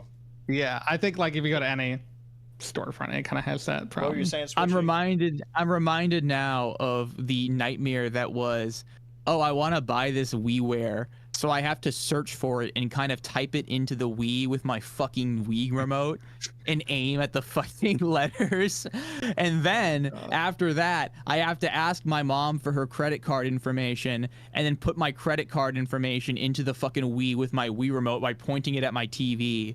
And that reminds, actually, you might have been able to use the nunchuck or something, but you know, there's definitely an element that there's more ease of use nowadays in a lot of ways. Yeah, of course. Oh, for sure. Yeah. Especially with just a setup. I remember it still has. Do we know about the Switch 2 plug? Does it still have the brick on the end? Is it still a brick prong plug? I would assume Probably. so. I mean, it has Okay. Probably needs that for the power. Okay. Yeah. I'm glad the dock is like an actual thing now. As far as we know, I still haven't gotten know. my hands on it. As opposed to just a plastic shell where you just plug shit into. Yeah. Mm-hmm. It doesn't have a whole lot built in. We're coming up on time here, so I'll just use this opportunity to play this trailer in the background while I'm talking about it. I said previously, and I've talked about it in both the Nintendo Switch videos when I talk about Smash Bros. And also the Xbox videos that are way older. Outside of Nintendo, there are very few franchises or companies that I am a huge fan of. And I've always said that, like, the big three for me, and I've said this basically the entire time I've been playing video games, it's always been Nintendo, Valve, and Rockstar. Now, when I say this, I'm talking about their output of games. I'm not talking about any of their anti-consumer prospects, because that applies to all game companies. And I think that's always the case with Nintendo, is all the worst things you can say about them are less about the quality of the games and more just about how they operate as a business. And I think this trailer dropped. Let me see. It was May 6th. So it was before the last episode of Switch 2 Ultra. I could be getting that wrong. Or no, maybe it was after, because was it the 5th? I don't know exactly. Let me check real quick. It was the 5th. Yeah, it was the 5th. Okay, Monday. so it was right after. Okay, so this is perfect. I didn't miss anything. And at first, when I heard about it, and I heard, like, because they dropped the trailer a day after it was announced that the game would be delayed. So I already had it in my head that the game was going to be delayed. Because it said, like, fall 2025, and I thought maybe we could see something at the Summer Games Fest. But I doubt it. You know, they're not going to announce the game like right before it comes out. And there's a stark difference between trailer 1. We've seen 3 looks at this game at GTA 6, Grand Theft Auto 6. And it was, 1, a leak from 2022, like an engine leak, and then, for lack of a better term. Then there was the first trailer last year or the year before. I think it was the year before, that they released to kind of cork the literal leak of that game. And that, if we're following the trajectory of GTA 5, was just the trailer that's showing that the game exists, which we already knew. Whereas this trailer, I'm just going to play it right now. Do you guys have any strong feelings about Grand Theft Auto? Because I played the shit out of GTA 5, and I've been playing it for over a decade now. I'm so glad that this and Mario Kart are happening at the same time, because those are two games we've been playing since 2014. By the way, Stephen Root, shout out to Stephen Root. Yeah, I was going to say, like, I said this joke in a few servers. I'm like, yo, let's go. We're getting more Barry. Hell yeah, I love Barry. Mm-hmm. Shout out to all the Barry fans. Oh, I love Barry. Basically, you know, I got into it like a lot. Okay, so it's actually a funny story. Mm-hmm. Yeah, GTA 5 was a huge game, and my parents never had an issue with you know, the mature games.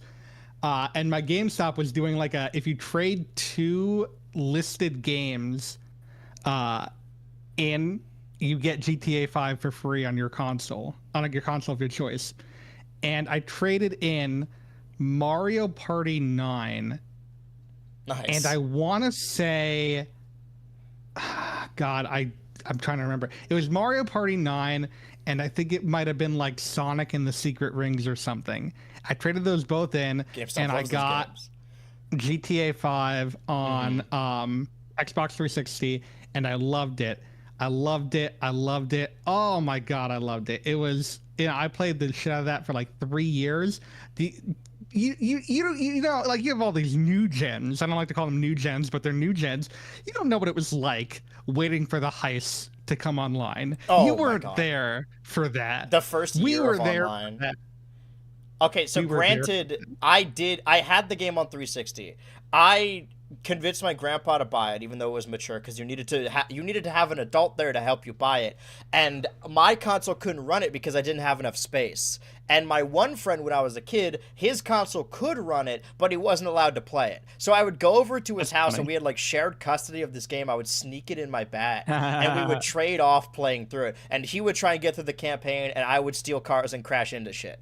And it would constantly go back and forth. As far as online goes, I didn't buy it for myself until I had an Xbox One that like I was at the point where I was allowed to have a credit card saved onto a console, so I didn't have to go into a store and buy something.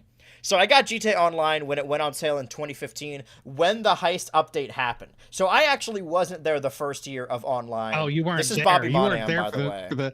you weren't in the trenches. Yes, okay. So I'll talk about that. I want to talk about that. Yeah, but let's get a nice frame of him. There he is. Correction. It wasn't Sonic and the Secret Rings. It was Mario Party 9 and New Super Mario Bros. 2. So it wasn't even a Wii game. It was a Wii and a 3DS game, and I don't regret it. Anyway, That's a good ass trade. I'll be honest. I forgot Right? Mario Isn't Party that a 9 great was a trade? Wii game. You're right. Anyway, That and 10 are just together in my brain. So I will say, in the first clip we see of this character, that is a very, very, very, very, very spot on Dana Snyder. Without, Right. I'm going to say this is without him trying to sound like Dana Snyder. There's been a lot of discourse about whether or not this is Dana Snyder, but it's very clearly because modeled people only after play Bobby. the first clip. Yeah. They only play the first clip, and I'm like, if you only listen to the first clip, totally fair, because that sounds like Dana Snyder. I thought it was Dana Snyder when I first heard it, and I wouldn't blame Especially anyone for because it saying begins otherwise. with Stephen Root. Exactly. And then the second time, first of all, when I first watched it, I didn't even realize it was the same character. But then when I watched the trailer again, it was the same. I realized it was the same character. I'm like, that's not him. And at first, I thought it was Andy Richter. Fucking Mort from Madagascar. Oh. I'm like, what's Andy Richter doing here? But then, the more I thought about it, I'm like, wait a second.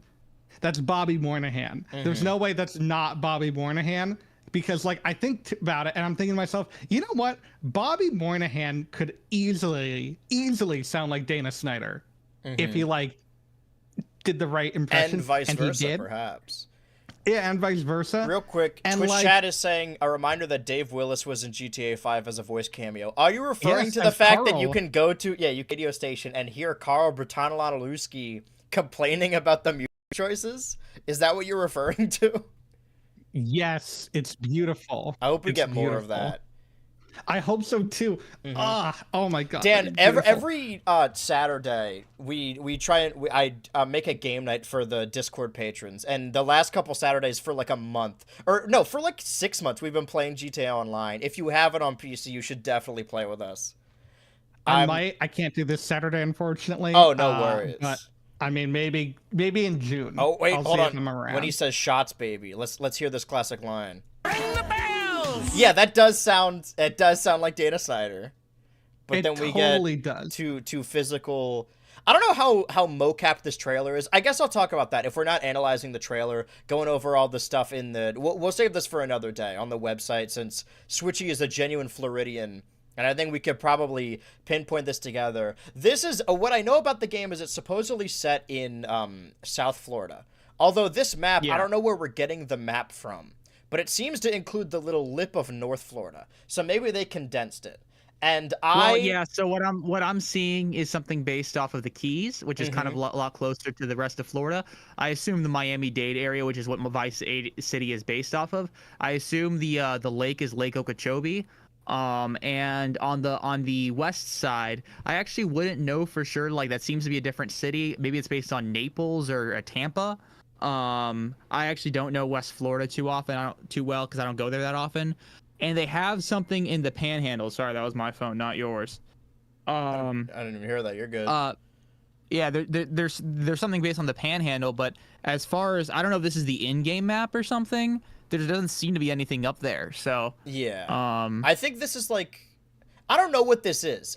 This is like a project the community mapping project. I don't know if this is the landmark. Maybe this is from the leak originally, and they're trying to place locations from the trailer or shown on the website, because there are a lot of locations shown on the website. You got your Vice City, you got your, when I'm scrolling really fast, it looks ridiculous. They have like the gator parts, all the stuff like that. But I played you know that meme of that guy who played so much Assassin's Creed, and then when they went on a field trip, he knew where to go when they got lost. I've been playing GTA Online. I have lived in Los Santos for over a decade now, and then I moved to California for a bit and lived in Long Beach. So I was like, oh, that's the Maze Bank building. That's the Ferris wheel. Like, I knew where some stuff was, although I'm mostly location blind. So it gave me a weird sense of nostalgia when I was there. I'm like, oh, this is just like GTA Online. So this is showing, it seems like they cut out the middle and have South Florida and North Florida. I have never been back to where I lived when I was a child. I was born in Pensacola, which is on the real map right up here, right in the top left. Yeah. So I hope at some point... bordering Georgia? I believe so. It is at the very... Might be bordering Alabama. I forget. Oh, cool. Let me see. One of the two. But I hope that some form of an in-game version of Pensacola is in this game, so I can visit. It's like my birthright, you know. I can go to the motherland. Yeah, it's bordering Alabama, bro. Of Pensacola, Florida, in game, so I don't have to go there physically. Damn. We're placing location. Oh wow, yeah. No, I mean I'm looking at it, and you know, it's not so much in this trailer. I remember in the first trailer, I was looking at all these little bits and pieces of the kind of architecture, and it really is just the spitting image of the actual Miami, Florida, in both the kind of, you know, like high rises, the rural apartments, the kind of the kind of like suburbs and stuff. They really have something really cool here, and I don't know. I mean, I remember like going to California last year and kind of looking around. I'm like, what the fuck, dude? I feel like I'm in GTA. Yeah, well, I'm glad we all have the same stance on this. That like when I heard the game's delayed, I'm like, yeah, whatever, who cares? But after like having all this is a stark difference from the previous trailer where it was just a trailer announcing that the game existed. This is so much key art and images, and now we have a release date, and we are 55 episodes counting this one from the release of GTA 6. But I think I'm thoroughly like on the hype train now. If it gets delayed. Oh yeah, again. I mean honestly. I think it's gonna be good. I would be surprised. I mean, it might have like a few GTA isms that some people don't like. I know a lot of people don't like 5's story, but I think I don't think they're going to. If you like 5's presentation, I think you're gonna like 6's presentation. I'd be surprised if they what location do you think is this most like? Is there like a biker area? Because it seems they have a lot of this map. That's the thing I'll say about GTA 5 is it had a very big map, but a lot of it was a big mountain that you had to drive the same highway around. So I'm glad that this map is big, but I also hope it's very dense. I hope there's a lot to do in the map, and I hope that's why it's taken so long for them to release it. Yeah, May 6, 2026. We have, counting this one, after this one, 54 episodes of Switch 2 Ultra before this comes out. So I am very excited for this now all over again. I'm feeling my GTA era coming back, my Rockstar era. It's always like whenever Nintendo, Rockstar, Valve releases a large game, and Valve doesn't even do that anymore, and Rockstar has one every 7 years or so. Yeah, exactly. But when's the next Rockstar table tennis? So this says, wait, hold on. It says releasing PS5 and Xbox Series X and S, and it was captured on PS5, asterisk. So the fact that they included that S there, that might just be the logo Xbox uses, but, you know, if it runs on the Series S, there's a chance that it might run on the Switch 2 as well, which if it isn't on PC, I'm hoping for. Well, there was that rumor that just came out today. Oh, I don't know if you heard about news? This. That apparently there's a rumor of a GTA 4 port coming to Switch. I did hear about that. That's strange, but I've said this before. I just want every game, or remake. I don't remember, every game that people like to slowly be ported to the Switch, so you could just play everything on there. But although I am excited for this, my analysis or what I want to say about the trailer is apparently this is all in-engine footage. And I believe that it all is in-engine footage. But this is NPCs walking or cutscenes. Like, I believe that probably all of this is cutscenes. I don't think there's a single bit of gameplay in this trailer.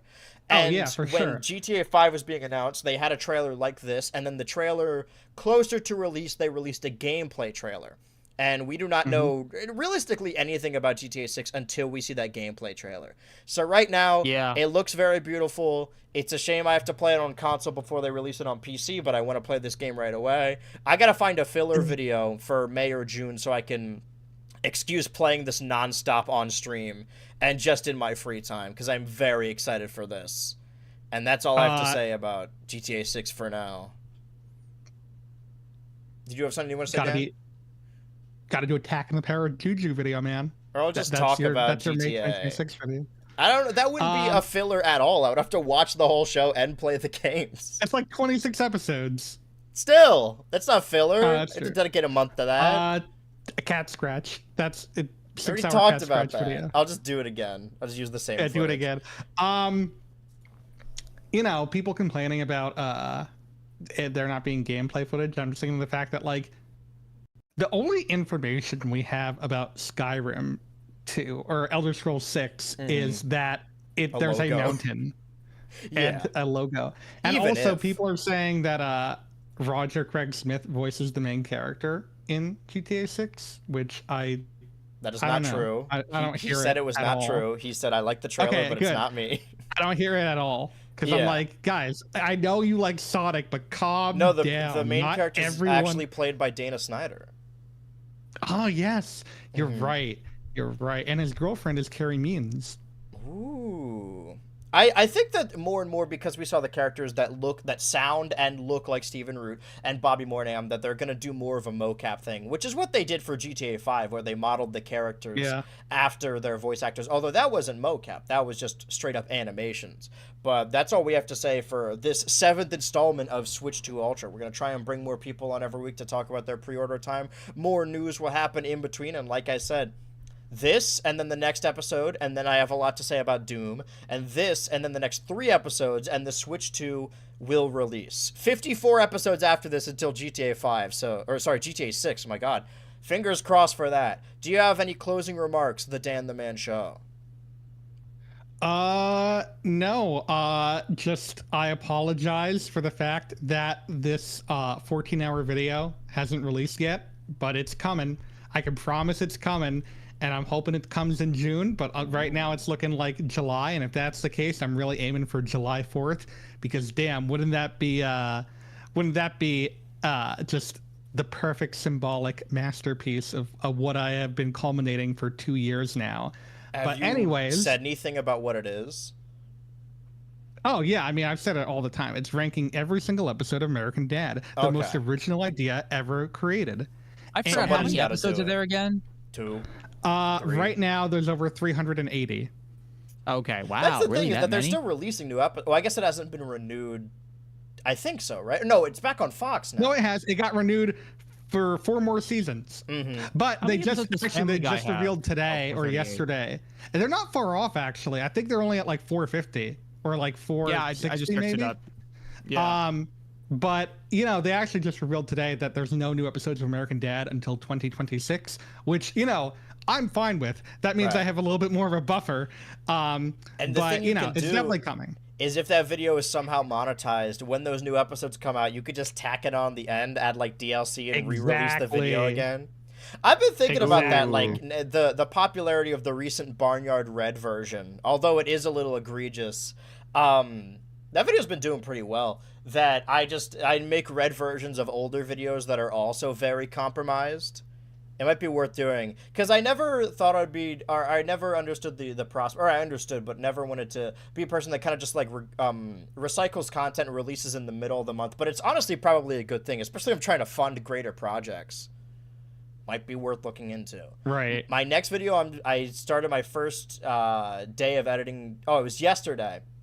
Now thoroughly in it, and it's going to be a lot smaller than the previous 2, so it'll be a lot easier on me. But it was going to be the end of May, but I actually pushed it back, not because I don't think it'll be done, but because it makes more sense to release it early June. And that's all I'll say about it right now. But so for this show, I have been your co-parent BHultra. And I have been your co-parent Switchy. And I've been the child they never wanted, Dan. And we'll never see again. Never again. Hang up on you guys. Get owned. Well, thanks for joining me, guys. Later. Of course. Always. Now I gotta play that weird fucking song.